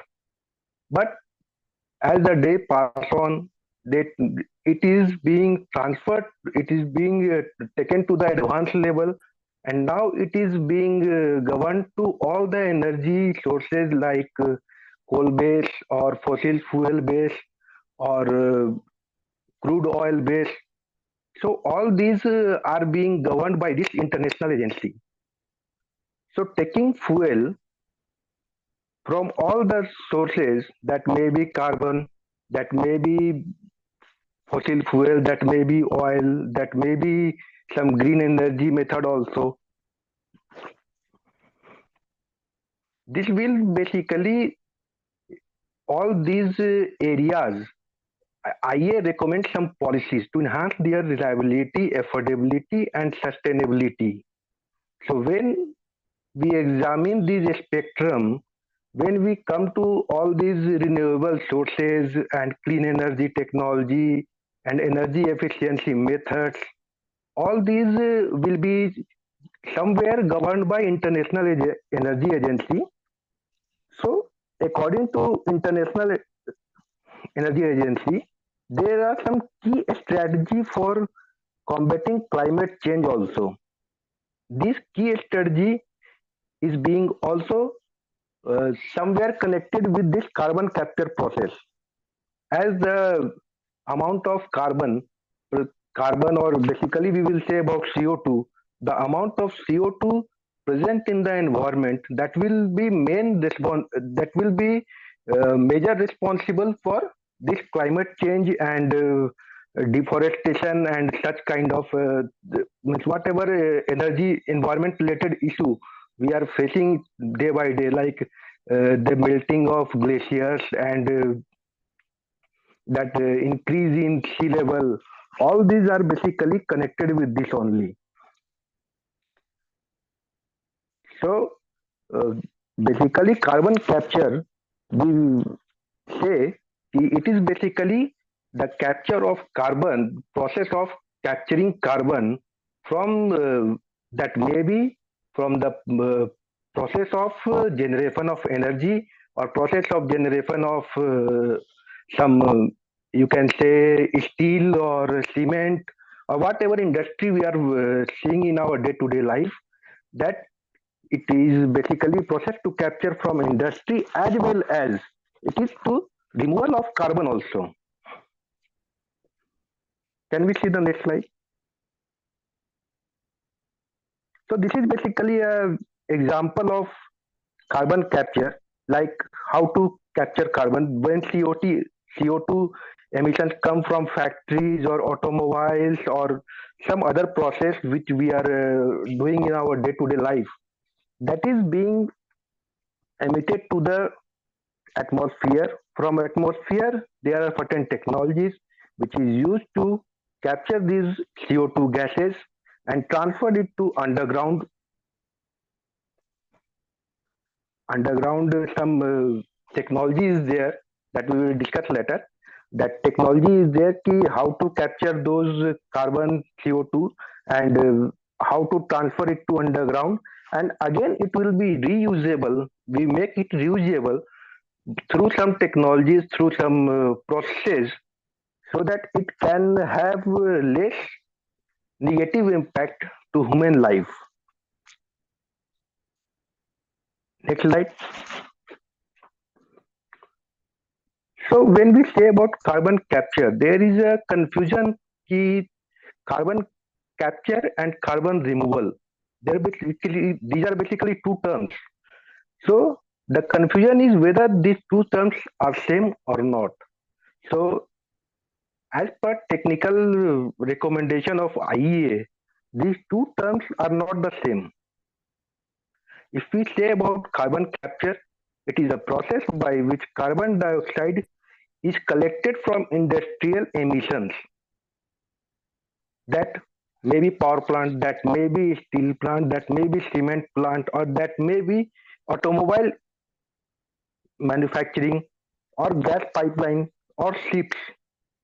And then it will be transported through pipelines to the underground storage. And the aim of this technique or this process is to reduce the carbon which is already emitted to the atmosphere. But when we say about carbon removal is basically a process which focus on removing carbon dioxide from the atmosphere permanently. This can be done via natural method or some technological advances also. When we say about carbon capture from the atmosphere, it involves the process like capturing CO2 and converting it into some greenhouse gases, or like methane, methanol, like that useful gases, it will be converted and it can be reused. So that is basically carbon capture process involves. But when we say about carbon removal basically taken place when it can be pre-combustion stage, it can be post-combustion stage, through flue gases. Because when if you see just an example for steel making industry, so when we see a steel making industry, steel plant, there are some flue gases which are being emitted to the atmosphere. So the target is ki before emitting the flue gases directly to the air, it should be treated so that there will be minimum number of, or target is to convert it to zero number of harmful gases, but that is not possible by any process. So the target will be it will be converted to minimum level of harmful gases, so that it will not affect the life of human being. Can we go for next slide?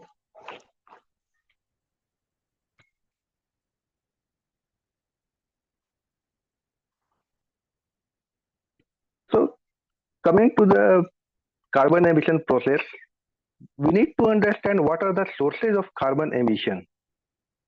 So the total carbon emission from a system can be categorized into basically three types of emissions. First one is direct or a scope 1 emission. Second one is indirect or a scope 2 emissions. Third one is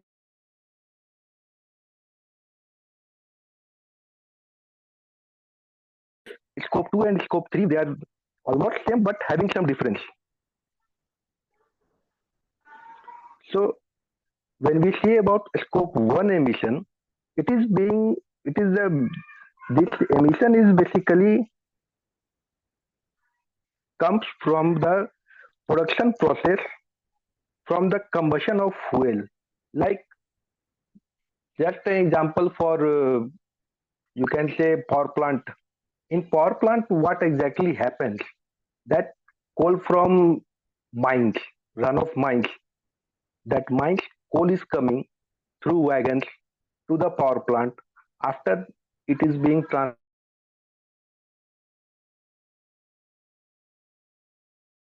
after it is has to pass through different processes like crushing, spinning, washeries. So many processes are involved. After this processing, that iron ore that coal lump size will be about 500 to 800, sometimes 1000 mm also.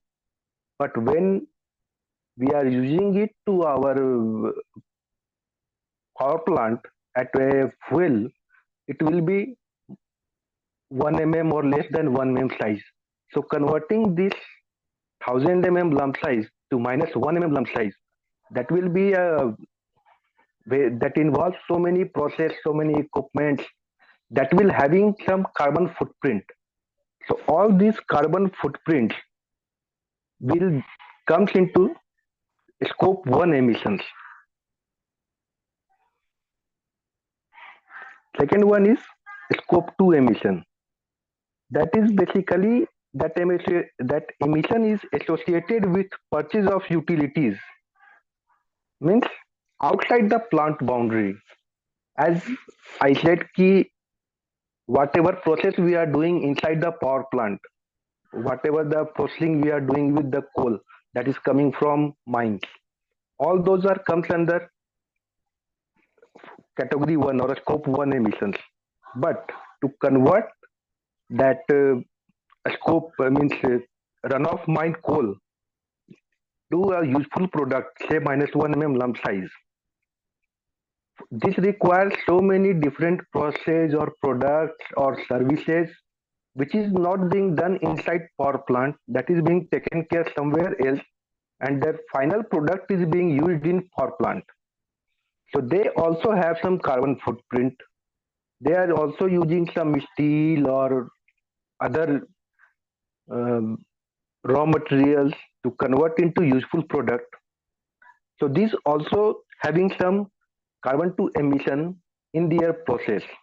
This comes under scope 2 emissions. Scope 3 emission is that is not being directly connected with the process of power plant. That is being connected by some other means, like something you are being not produced, you are using it as a bought out item, or you are purchasing it from some of the other vendors and those vendors are using the raw materials. So this is the third stage basically, scope 3 emissions.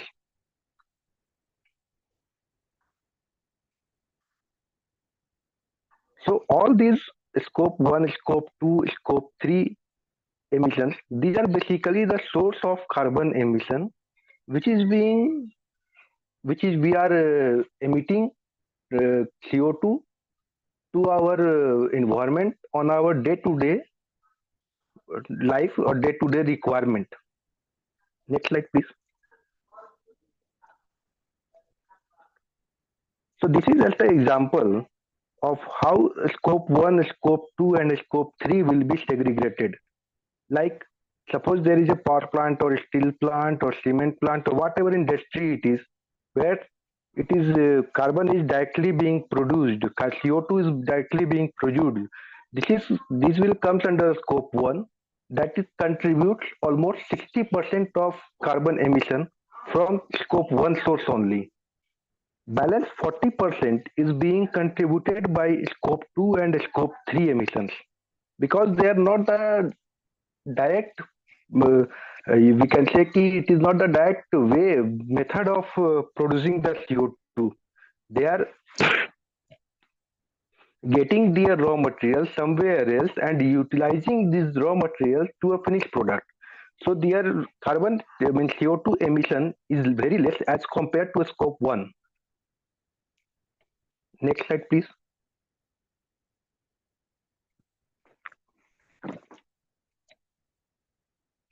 So this is just a brief description of thermal power plant, because we all know कि basically the thermal power plant, whatever we are seeing in India, they are the largest emitter of CO2 gases. Although we are having some technology, we are having some process, we are having government guidelines, but still we are using basically we are dependent on this coal-based power plant. So we need to understand we need to understand why carbon emission is being done in coal-based power plant mainly.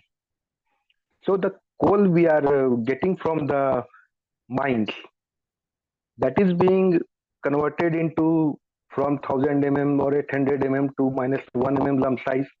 After that, it is being shifted to coal pulverizer. So the before coal, that process that is not shown here, because entire thing is entire chain is very big. So we are basically concentrating on the process where CO2 is basically emitted to the atmosphere. So that coal is being transferred to the coal pulverizer along with air to the boiler. And the coal pulverizer and means coal coming from coal pulverizer along with air transferred to the boiler. And that boiler, there are basically two outputs. One is the exhaust gases. Second is the ash disposal.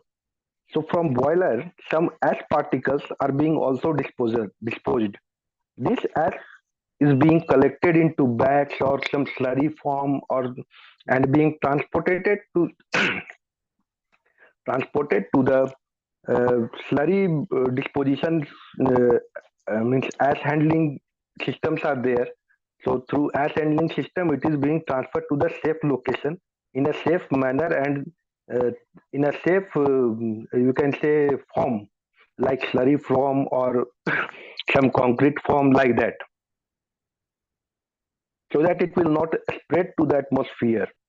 And that exhaust gases, what is coming from the boiler, that contains CO2 gases also.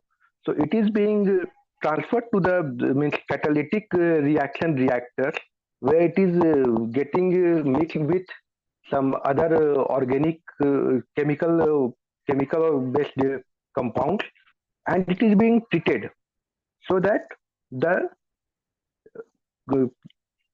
harmful gases will be taken separately, and the residual gases will be transferred to the atmosphere. So it is again being transferred to the electrolytic precipitator, which we will say ESP. So electrostatic precipitator is basically you can say it is a screen type of thing, which is used to means segregate the molecules which are present in flue gases, and it will separate the flue gases and particles separately through ESP. And again it is passed to the SO2, a scrubber, and then it is being stacked. And the boiler, whatever the steam is formed, that steam is being transferred to the steam turbine, which is used to run the steam turbine, and steam turbine is used to run the generator. The residual gas from the turbine, it is being transferred to the condenser where it is getting where the its enthalpy or enthalpy is getting dropped, and it is it is mixed with the water, and again that it can be used as a reheater also and transferred to the boiler. So can we go to next slide?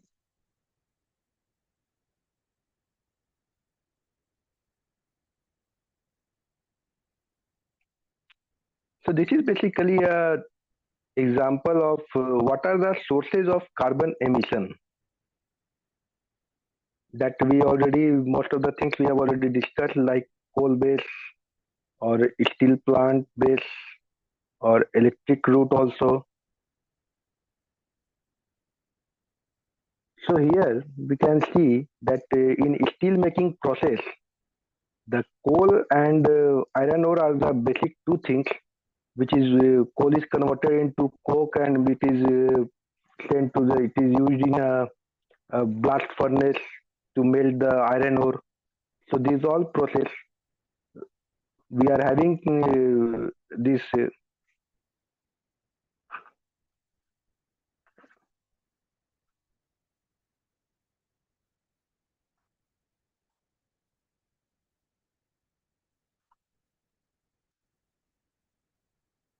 so in that basically two routes are there. One is the oxygen route, another one is coal based route.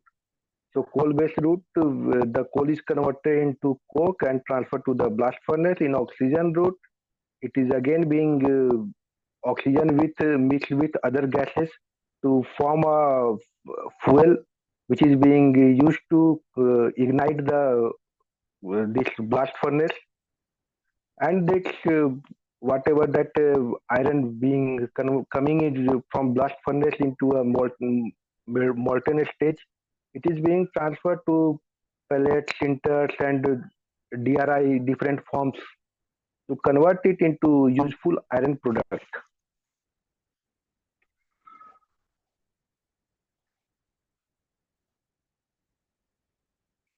So can we go to next slide?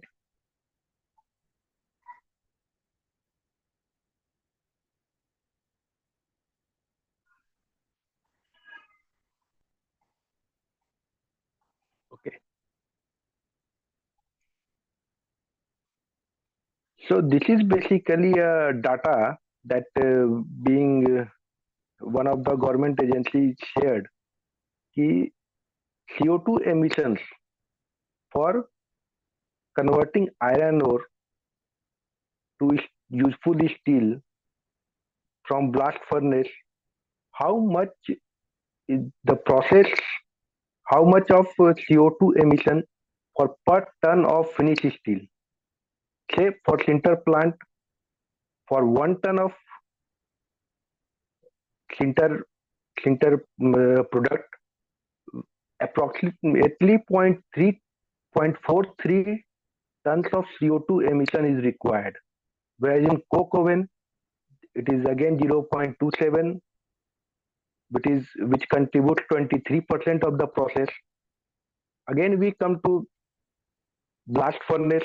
In blast furnace, that process is consumption is 0.39, and for calcining plant it is again 0.23, which is so up to calcining plant, almost 66% of CO2 is being emitted to the atmosphere.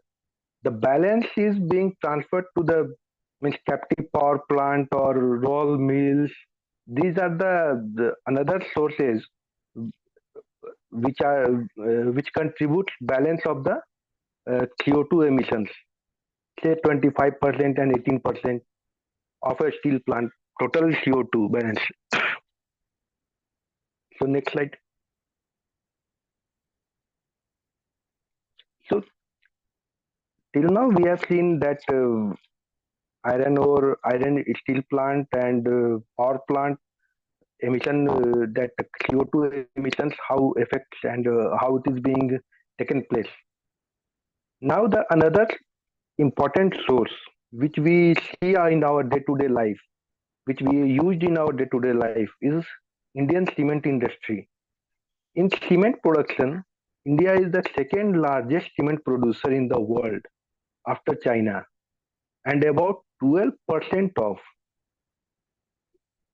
12%, or you can say 264 metric ton per annum of anthropographic CO2 emission in India, which is being taken place only due to Indian cement industry. So CO2 emissions vary widely from plant to plant, as it depends on what kind of product we are taking, what is the plant efficiency, what type of fuel being used, and what type of means what is the efficiency level of the equipment, and what is the plant capacity. So all these processes are coming together when we say about CO2 emissions in a cement industry plant. So emission, in cement industry, the basic what the process which basically emits CO2 is calcination process, which accounts about 57 to 60% of this total emission. The process of heating means cement needs to be heated. So in that process, the thermal energy used that contributes about 27 to 31% of CO2 emission. The power required for grinding and the means grinding of you can say it raw material, whatever raw material we are using in cement industry for grinding those raw materials and processing through fans, it contributes about 10 to 13% of CO2 emissions. The basic raw material we are using in cement plant is basically limestone, and that limestone mining is also having a contribution of 1 to 2% minimum for CO2 emissions. So can we go to next slide?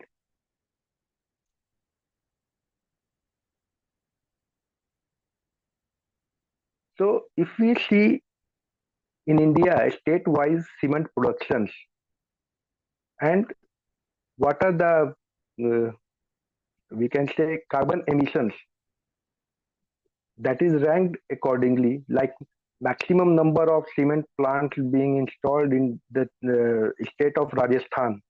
So accordingly their capacity is also high, and their means plant capacity is high, so CO2 emission is also high over there.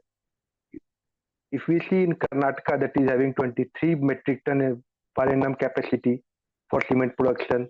In Telangana, 21 metric ton per annum. So like that, this is a data being developed for the major states where cement plant is being operated, and accordingly their production capacity is defined. So next we are coming to the typical process of cement making. So the raw material, which includes additives like limestone, sand, iron ore mines, red mud, clay, these are being screened and crushed because they are comes from the mine, so there are some impurities are also there. We need to segregate the impurity and fresh raw material together. And after this, we are using it in a powder form for making cement. The raw material coming from mines is about 800 mm, 600 mm, sometimes 1.2 meter also. So these are being crushed and fined, means so much converted into the fine so that it can be converted to the cement powder form. For that, crushing is required, screening is required, and these are not done in a single step. These are done through so many steps so that it will be converted into the final product. After that, after crushing and screening, pre-blending and post-proportioning is done. In pre-blending process, the raw materials are being mixed together to form the uh, basic cement product with some proportion. That proportion is being defined, and accordingly that blending is done. After blending, it is being grinded. While blending, it is in granular form, but why that granular form is cannot be directly used as a final product of cement. So it is again being grinded and homogenized to make the mixture homogenized. Homogeneous mixture is required for cement production. So it is being and after getting the homogeneous mixture, it is preheating. Preheat, it is required to preheat it so that it will not stick with each other. After that, it is being clinker is being added so that uh, their bonding should be enough. After that, it is being some cooling space is there, and after cooling, it is being stored. So all these processes are also responsible for emission of CO2. Can we go to next slide?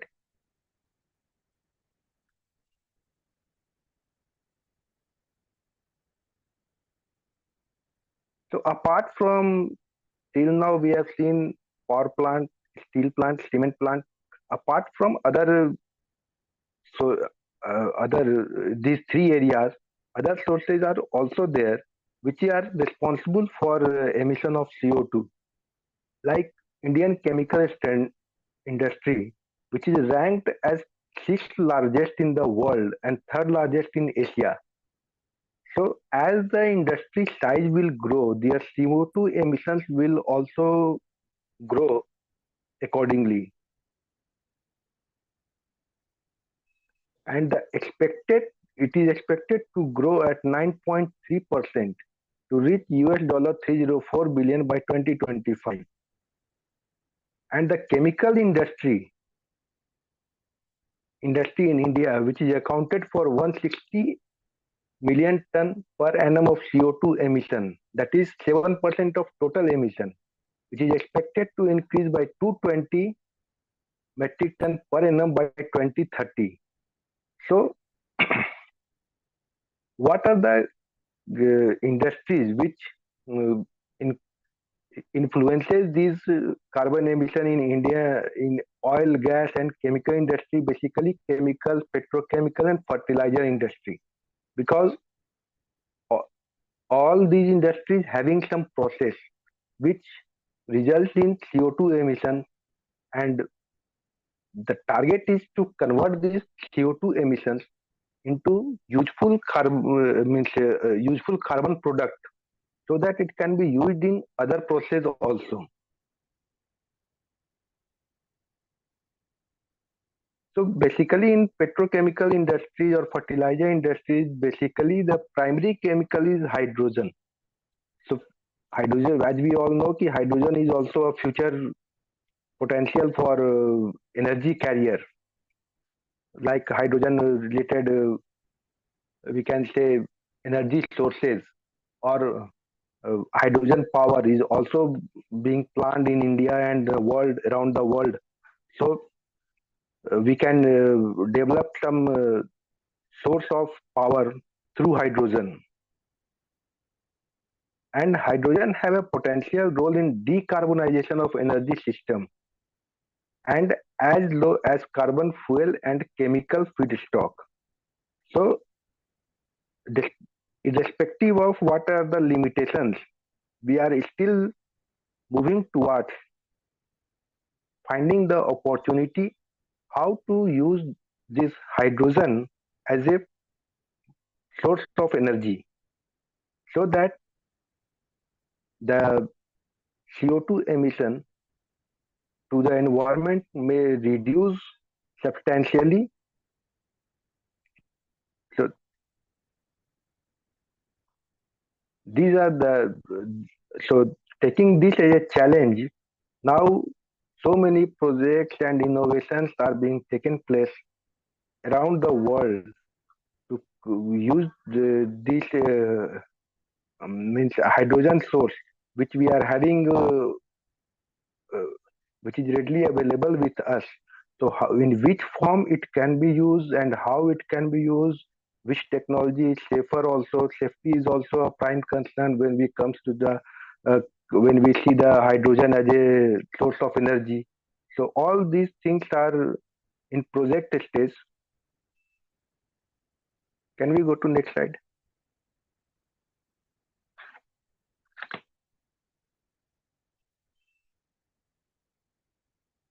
So the after hydrogen, methanol is the second essential chemical which is required for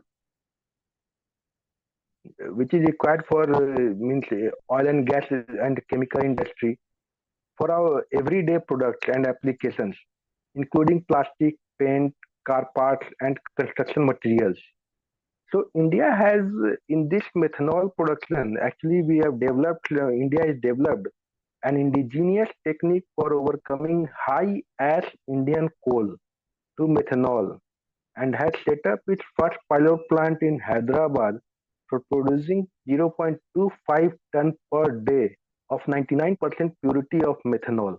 So producing this methanol will have the means it is an you can say it as an artificial petrochemical, we can say it, which is being used in so many places as a source of energy with some limitations. We cannot directly use or we cannot use that all and every places. Yes, there are some limitations and we have to we are working on that. Technologies are going developed day by day. The next main chemical is ammonia. So India is the fourth largest ammonia producer in the world. The largest demand for producing is in, as we know, India is a agriculture-based country. So we are producing urea, ammonium nitrate, ammonium phosphate, and other major compounds. So these fertilizers use ammonia as their basic, one of the basic source. Can we go to next slide?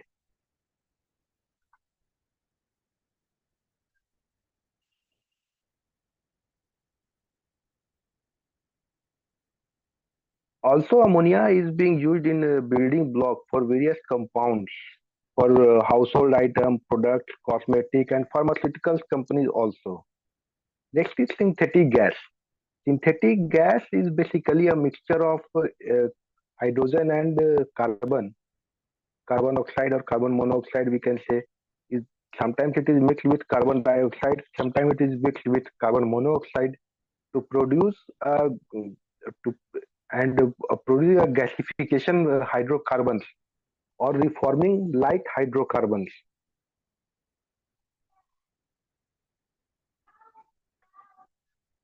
Actually, synthetic gas is basically it is mixed. It is form of steam and oxygen. It is mixed with carbon dioxide and mix them at the forming agent and react with carbon source at high temperature and producing synthetic gases for various compositions. Next is petrochemicals. Petrochemicals basically they provide the raw material of product and for day-to-day use. Within petrochemicals, the production of ethylene and propylene, these are the two most emission-intensive process after ammonia. Can you go to next slide?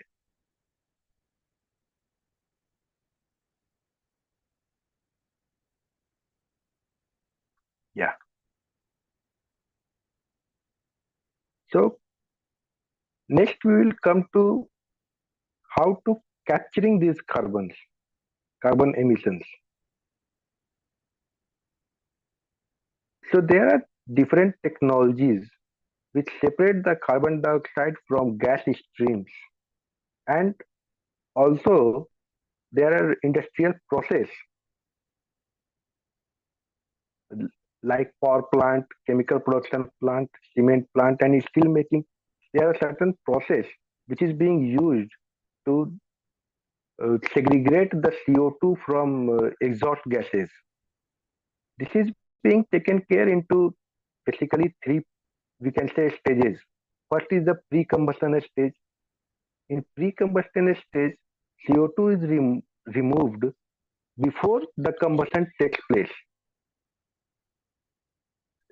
This is just you can say a formal process or a typical layout of the process, how CO2 being removed before the combustion. Like air is being uh, separated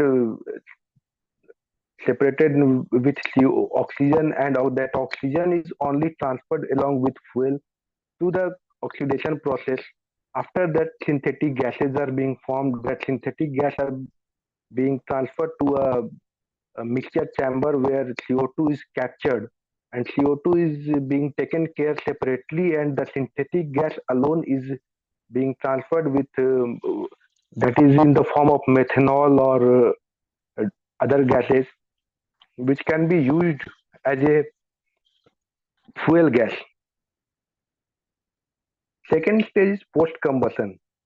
So this is basically a process of removing CO2 after combustion.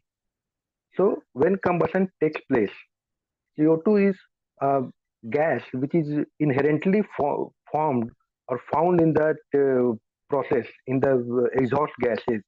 So that flue gases is being taken to a process where CO2 is being captured and the impurities is being taken out, and less harmful gases that does not have some CO2 or uh, methane, that like that gases, that is being exhausted to the atmosphere. Third is the oxy-combustion process. In oxy-combustion process, what happens when removing CO2, combustion in controlled environment means there is a separate chamber where flue gases are being passed and it is treated, and after treatment it is being converted with hot water, that in the form of hot water these harmful gases are taken out, and less harmful or minimum harmful gases that are being exhausted. Can we go to next slide?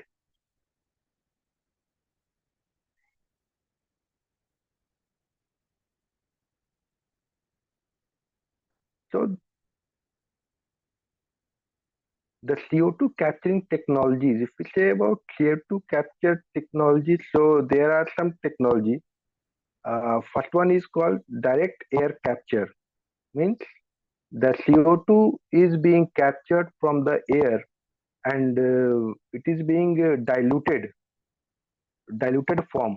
Uh, and wide, it is this process is being widely applicable as it is an independent source, and concentration of emission is being taken in the form of steam. This direct air capture method is generally a, we can say,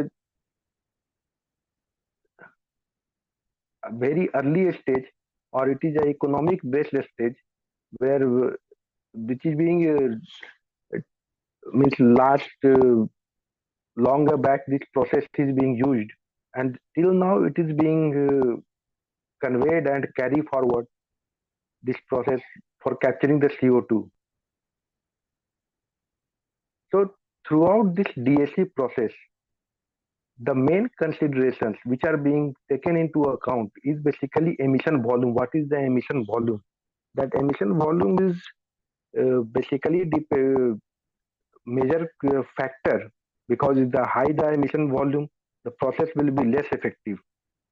Then CO concentration. What is the the CO2 we want to capture from the system, from the source? That source is how much CO concentration. That CO concentration is also an important factor for this process. Then remaining asset life, flue gases, pressure, temperature, that is normal process, and proximity to a storage. how much proximate it is being stored. The storage, how much proximate it is being carried forward to very large distance or very small distance. All this has been taken care. Then available space, how much space is available at the carbon means CO2 emission source, whether sufficient space is there or not.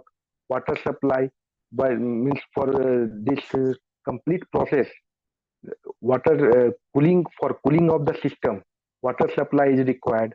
So what are the sources of water available or not? This needs to be understand before this before applying this DAC process. Next slide.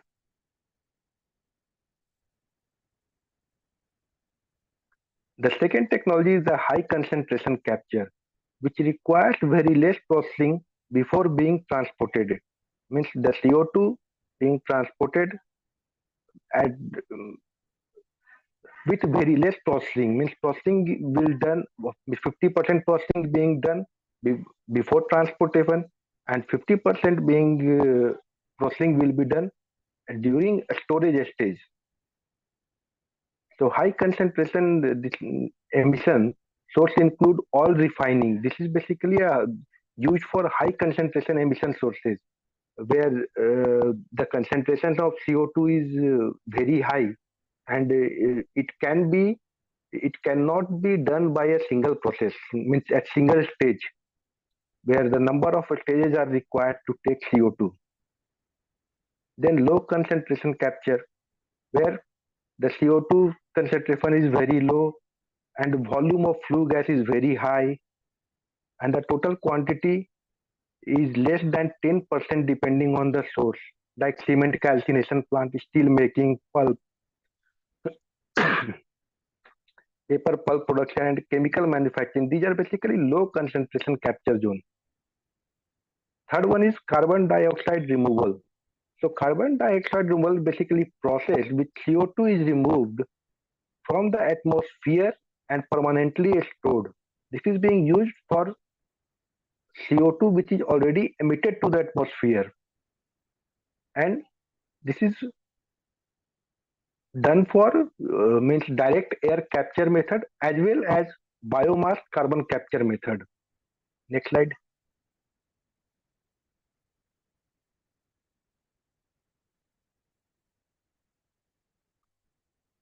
So if we see all the process of carbon capture technology, there are some advantages and limitations. I said ki high concentration is required, low concentration is required. So this is basically a process like chemical solvent.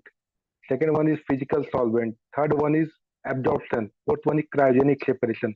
So these are the basically CO2 capturing technologies which works on different principles. So when we say chemical solvent process, it works on chemical reaction between CO2 and the solvent gas or solvent chemical. And it is governed by kinetic and thermodynamic process. The advantage of chemical solvent process is high absorption at low partial pressure of CO2 and selective capture and high purity CO2 product. The limitations of this process is high energy stream requirement for solvent regeneration, and examples are BASF, ICE, and CAP. These are the basically process examples. Next is physical solvent. Physical solvent is basically a adsorption due to CO2 solubility in the solvent, and it is governed by Henry's law. So, to table of gas streams with high partial pressure of CO2 is the advantage, and the next advantage is regeneration through low temperature, flashing or pressure reduction. Third advantage, adsorption of capacity and low solvent of circulation rates.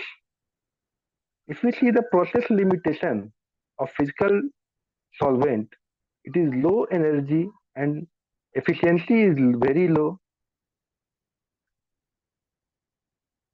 Second one is high compression required.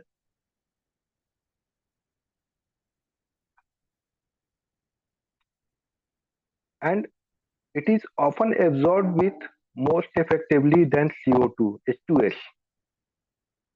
The examples are rectisol and sexlisol. Adsorption is the third process where selective adsorption due to difference in indiffusivity and heat of adsorption governed by basically governed by changing of pressure by changing pressure of the means into the system, which will segregate that CO2 separately and other gases separately. The advantages are selective capture. We can select the gases by varying the pressure, and can be performed at normal temperature. This is the advantage of this main advantage of this process. The limitations are batch process. It is basically a batch process. It cannot be done alone due to its process limitations, and complex pressure balancing. For if you want to extract so many different gases in a single system, then so many pressure regulation devices are required. That will make the pressure balancing very difficult.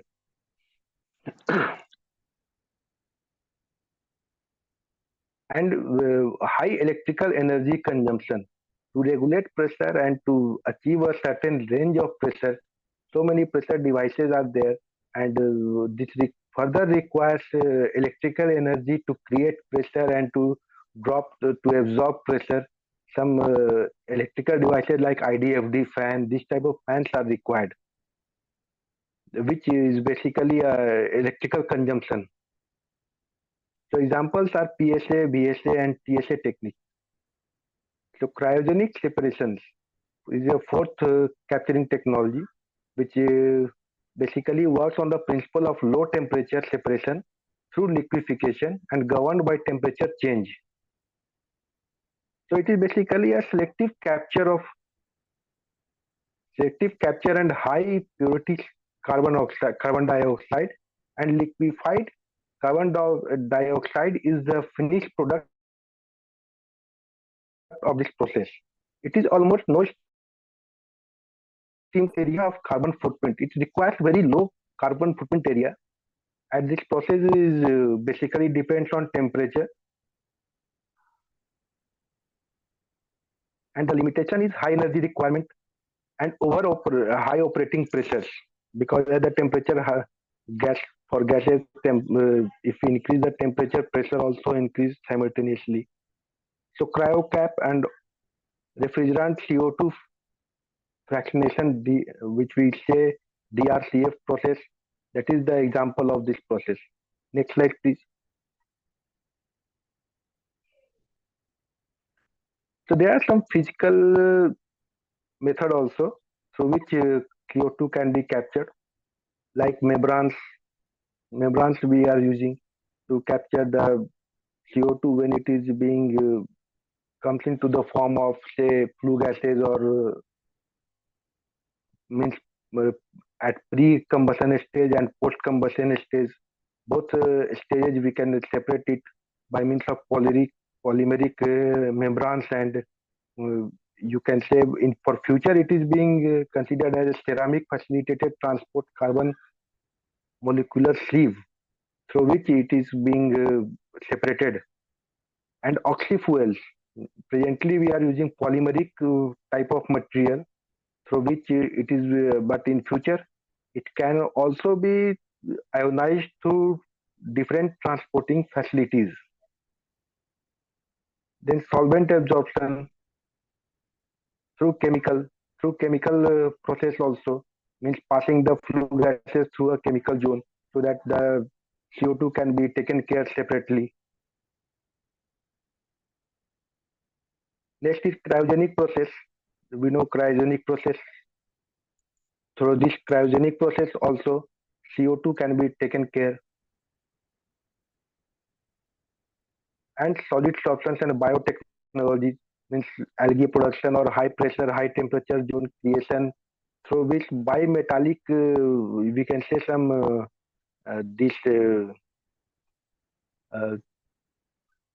catalytic material, a catalytic form, catalyst, so that the CO2 can be converted into some different form and which will not be harmful, and the CO2 can be taken care separately.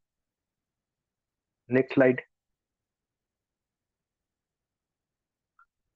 So after capturing, and it is need to be transported. It is not always possible to store the CO2 in the place where it is being captured. So most of the times it is need to be transported. So how to transport CO2? For that, there are different methodologies which comes with different mode of transport like pipeline, rails, trucks, and ships. Basically, pipelines are widely used because these are safer, and this can be uh, done within the premises of that CO2 production or CO2 capturing zone. So the key factor which is to be considered by before selection of the mode, that depends on the volume, then CO2 CO2 purity, what is the purity level of the CO2, and how much distance is to be traveled. Suppose the distance is within the premises of CO2 emission zone, it can be done by pipelines. It can be done by we can say conveyor through conveyors also, but means pipe conveyors also. But when it is a different source, it means so the destination point is far away. It can be taken care by rail or trucks also. So the distance is the important factor. Third is geography. What is the geographical condition of that area? Whether it is a tree plantation area or it is a non-tree plantation area, or it is government. Sometimes government define this is a greener zone. You cannot construct. You cannot do any mining or any construction in these zones. So this geographical condition is also an important factor which needs to be decided. Then cost. What is the cost involved in that process? Then land use limitations, that we say that is as per government guidelines. Government having some rules which area is to be used for carbon storage, which area cannot be used for CO2 storage. All these things will considered before the transportation facilities and storage selection. Next slide.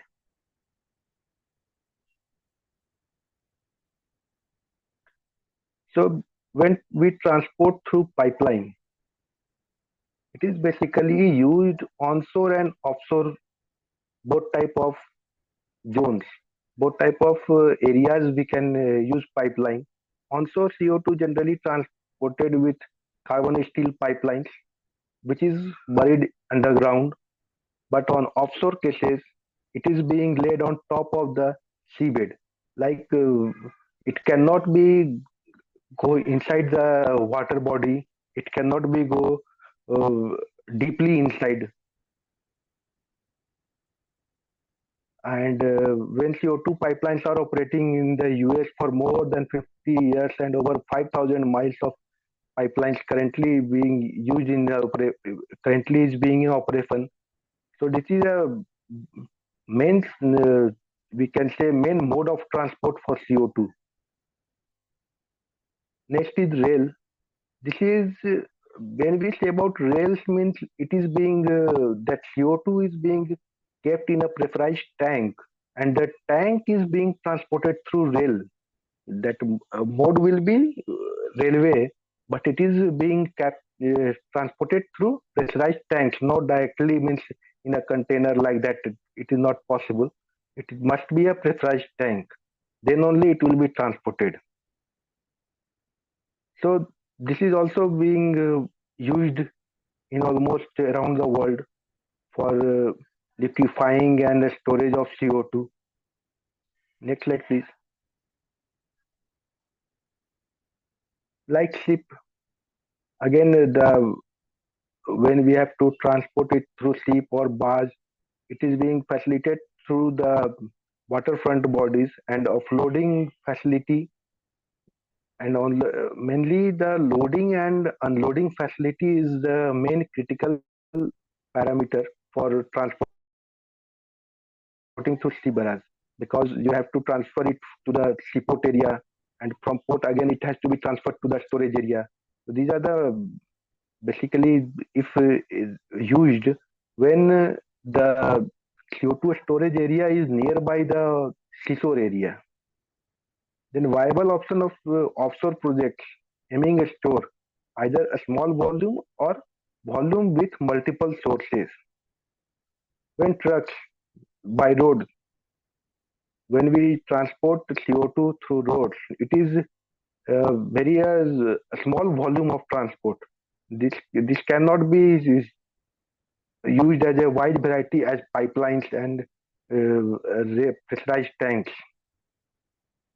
It requires loading of loading facility, again same, it is being restriction after means after seaport it is being transferred to the storage area through by road. Like that application only we are using this. Next slide please.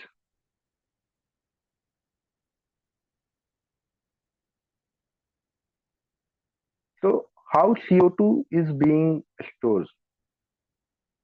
How a storage of CO2 taken place? This is basically a typical layout, we can say, for storage of CO2. Like CO2 is being saline form, it is being converted into saline formation, and then it is enhanced for gas recovery. We see step 1, step 2, step 3, step 4. So the use of CO2 in enhanced for oil recovery process also, and it depleted oil and gas reservoir also. Can you go to next slide?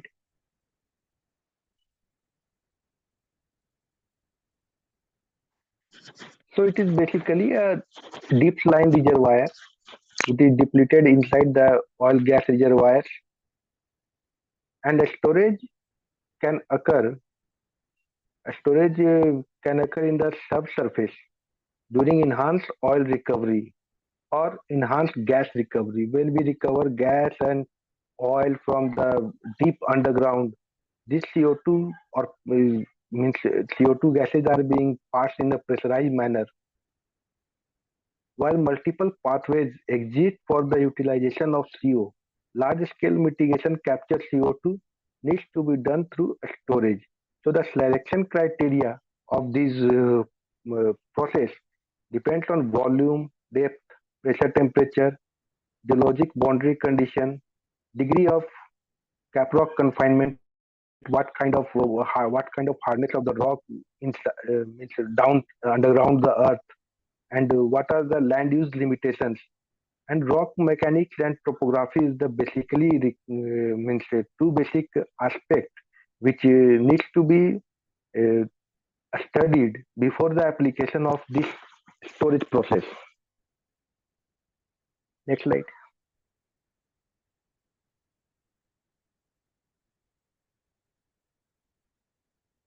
So this is what we have seen in the process layout. The saline formation, how saline formation taken place. Basically, the porous sedimentary strata that exist within the onshore and offshore basins are commonly made with sandstones. That, as I said, it is the what kind of rocks are there, whether it is hard rocks or carbonated rocks. So based on that, the process is being used and identified. So the property of a storage in saline formation includes depth, how much depth is required, how much porosity is there, how much permeability is there. So that complete rock mechanics needs to be studied for this storage process.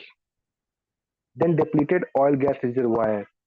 Depleted oil gas reservoir means nearing or end of the productive line, maybe potential of candidates for storing CO2.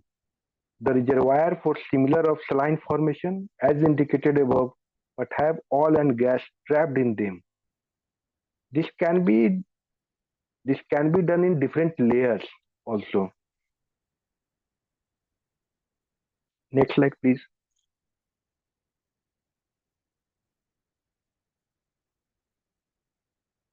Similarly, like gas recovery, oil recovery techniques, both are same with certain limitations, and some differences are there because their process of ejection and process of injection of water and gas, these are the basically secondary process, and these and the secondary process is basically drive the oil production from the well bores. Primary tech, primary, if we say about primary technique, it is basically the creating the pressure inside the boring, the whatever the pump and use are pumps are used to recover the oil. But it is basically the primary stage only. Mainly the secondary techniques are there, which is used to recover the oil. Next slide. So this is basically a layout where how injection is to be done inside the well for oil recover and what are the different strata and different layers to take care of oil, oil or gas from the inside, from the underground space by using the CO2.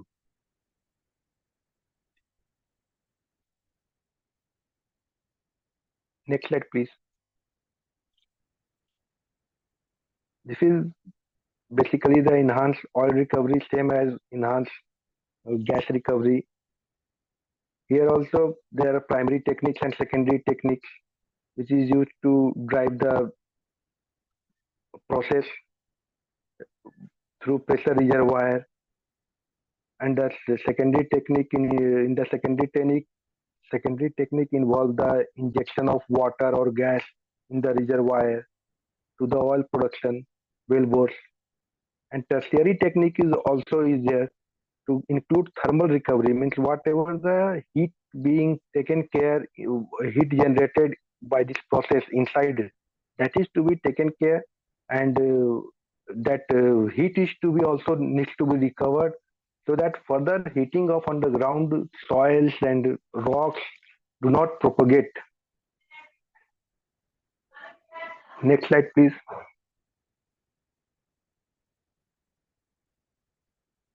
That enhanced gas recovery, another aspect is hydrocarbon production technique that can be used in either natural gas reservoir or coal streams.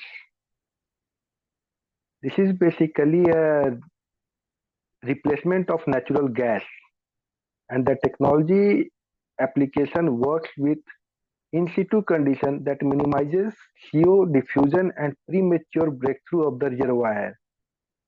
That EGR is also enhanced.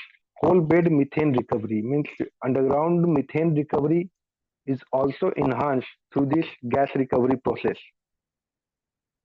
Next slide, please.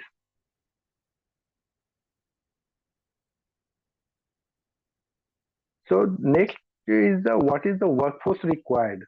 How to carbon capture and these storage techniques? What is the workforce will be required?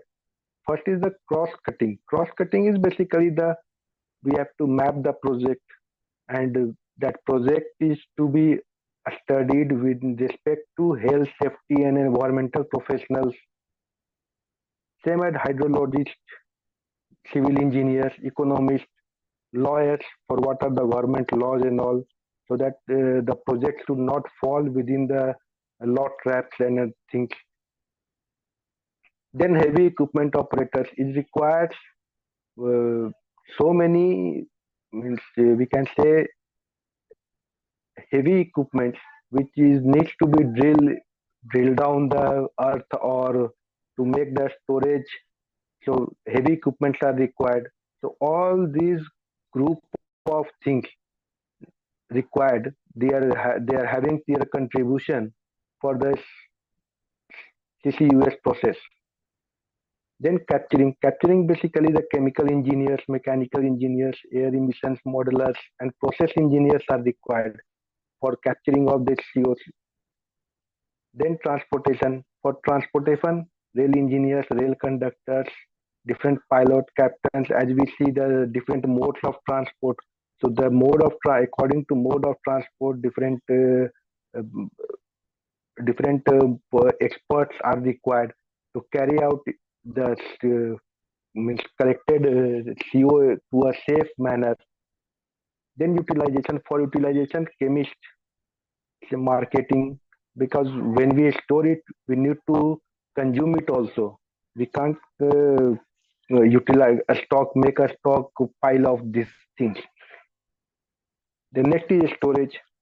For storage, geologist, geophysicist, petrophysicist, geomechanics, these experts are required. So it is basically a combined, or you can say cross-functional effort, cross-functional effort to for carbon capture. It is not a one-man type of job. Next slide, please. So what are the challenges and barriers to overcome this CCUS process? First is the financial barrier, means initially the capital cost is required. Then uncertain revenue streams are there. Every plant, every process, every manufacturing unit, that may be steel industry, that may be cement industry, that may be power plant, they are having their means revenue generation system. So that revenue generation is being impacted for this CO2 capture and their storage process. So because it requires capital, it requires the safety process, that requires the government rules and compliances. So all these are basically affected with that financial barriers. When we say about technological infrastructure gaps, yes, there are some technological infrastructure gaps are there, like maturity of the technology and efficiency of the technology and effectiveness of the technology. Which technology is how much effective, how much efficient, that needs to be calculated, and there is a gap for this complete carbon capture process and its storage process. And lack of carbon transportation and storage infrastructure in India, we are having very less this infrastructure for all this process. Then lack of utilization, whatever carbon we are getting, it is stocked or storage inside the underground case or somewhere else. Their utilization is not yet this much developed. So that also a major challenge. Then technical advances for large scale deployment. Then regulatory and policy framework, as I said earlier, some government rules are there. You cannot, there are some certain areas which are identified as green zone where you cannot make construction, you cannot use mining. That green area per plant, based on your plant capacity or plant area, some green area is defined that you have to do, where you can't make deforestation or like that activity. Next slide, please.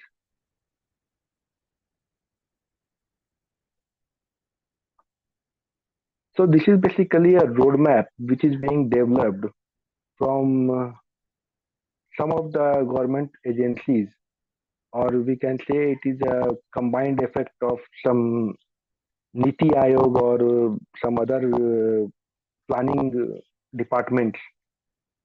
How to develop this complete framework of carbon capture and its utilization. The first one is the hubs and cluster business model. Means small hubs and clusters are being established to drive the economy of the scale.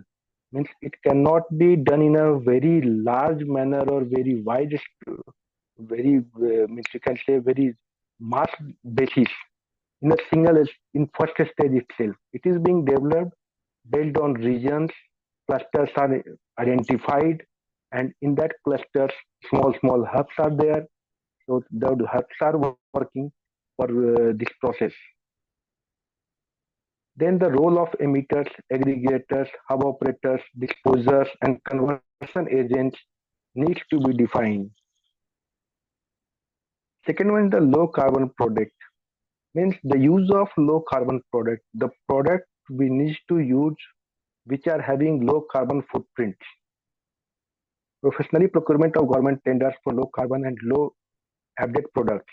Incentives means we can provide incentives for the innovations which is being done in that area, and low carbon products through schemes like use of you can say plastic material in place of very means non-degradable type of material. Next is risk mitigation. Of course, there is some risk in this process as it is being transportation of CO2 and the stock of CO2. So how to mitigate those risks? For that, limiting the CO2 liability and ownership of participants across CCUS value chain. There is a value chain of CCUS where the different process making different carbon dioxide emitting companies are being accumulated or registered together to make a value chain, and this complete value chain is being monitored and verified during the accounting also and framework for mitigating the risk. Then comes to the policy part. So the policy part is basically a carbon credit or incentive to seed and promote CCUS sector in India through tax and cash credits. Means the organizations which will comes for this policy, comes under this policy, they will get some monetary benefit in terms of tax or in terms of cash credits like that. Over time probability beyond 2050, the policy should transition to carbon taxes to enable India to reach its net zero goal by 2070. This is another policy which is presently in operation. So the policy established early stage financing and funding mechanism. Means the policy also provide funding at the early stage of financing for funding of the establishment, for funding of that establishment of the process like that. Environmental and social justice, that is the distribution of benefit to economic value added created to the communities, protection of communities like that. Accounting and regulatory framework, that is basically a life cycle analysis framework that take into account the scope 1 and scope 3 emission that we see in the beginning. What is the scope 1, scope 2, scope 3 emissions? That is being taken care here. So can we go to next slide? So this is a roadmap, that initiative of Indian government and way forward being taken care. So December 3, 2024, the Oil Field Regulatory Development Amendment Bill has been passed in Lok Sabha following Rajya Sabha approval that promotes innovations like CCUS and GH2 gases. In July 2024, again, Government of India adopted detailed regulation and plant compliances carbon market under carbon credit trading schemes. It estimates basically 750 metric ton per annum of carbon capture by 2050 and create full-time employment opportunity about 8 to 10 million people. So these are the basically we can say some government projects which are presently a very early stage, but they are working. So November 2022, Niti Aayog proposed CCUS policy framework. They have some framework they have made with the policies and emphasizing the importance of this technology so that the CO2 emissions towards the environment in India, how it can be reduced and how it can be decarbonization effort takes place. This is the main target. So the Ministry of Petroleum and Natural Gas is actively involved in developing the implementing developing and implementing CCUS initiatives in the oil and gas sector also. So earlier, as we see the oil and gas sector, there are opportunities. So they are working on that also. Department on Science and Technology promoting research and development of CCUS technology. That is the small projects are being taken care to DST to how to improve and how to increase the effectiveness of this process. Next slide, please. So this is all from my side. If any query.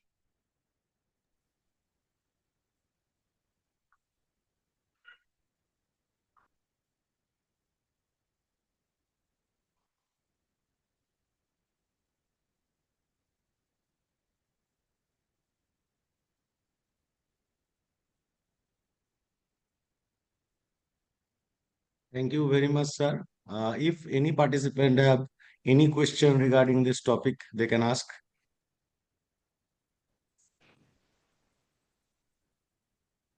If any participant have any question regarding this topic, they can ask the question to our respected teacher. I guess actually 9:05 now, so time is a little bit over now. And I'm very much glad on behalf of the organizing committee. My name is Mr. Pallab Das. I'm assistant professor from Ramgarh Engineering College. I am very much delighted to say that we are very much thankful to Mr. Anil Kumar Mishra, sir. A very professional and informative PPT we have seen. We are attached with this PPT very much magnetically. Thank you very much, sir, for sharing your. Thank you. Thank you very much, sir. And very much, we are very much, we felt heartfelt, extending our thanks to you for giving us this opportunity. Thank you very much. And all are in the chat box, they are saying that thank you, sir, for the most knowledgeable speech. Thank you very much, sir. And for the Okay, participants, thank you. thank you, sir.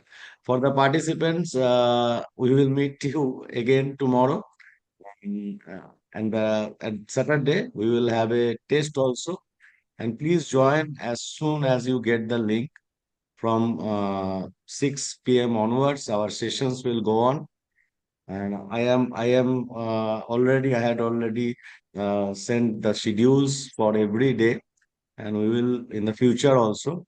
Thank you very much to every participant for uh, joining these sessions throughout.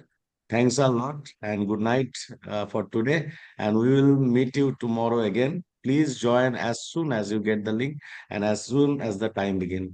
Thank you very much. Thank you. Good night. Good night, sir. Thank you, sir.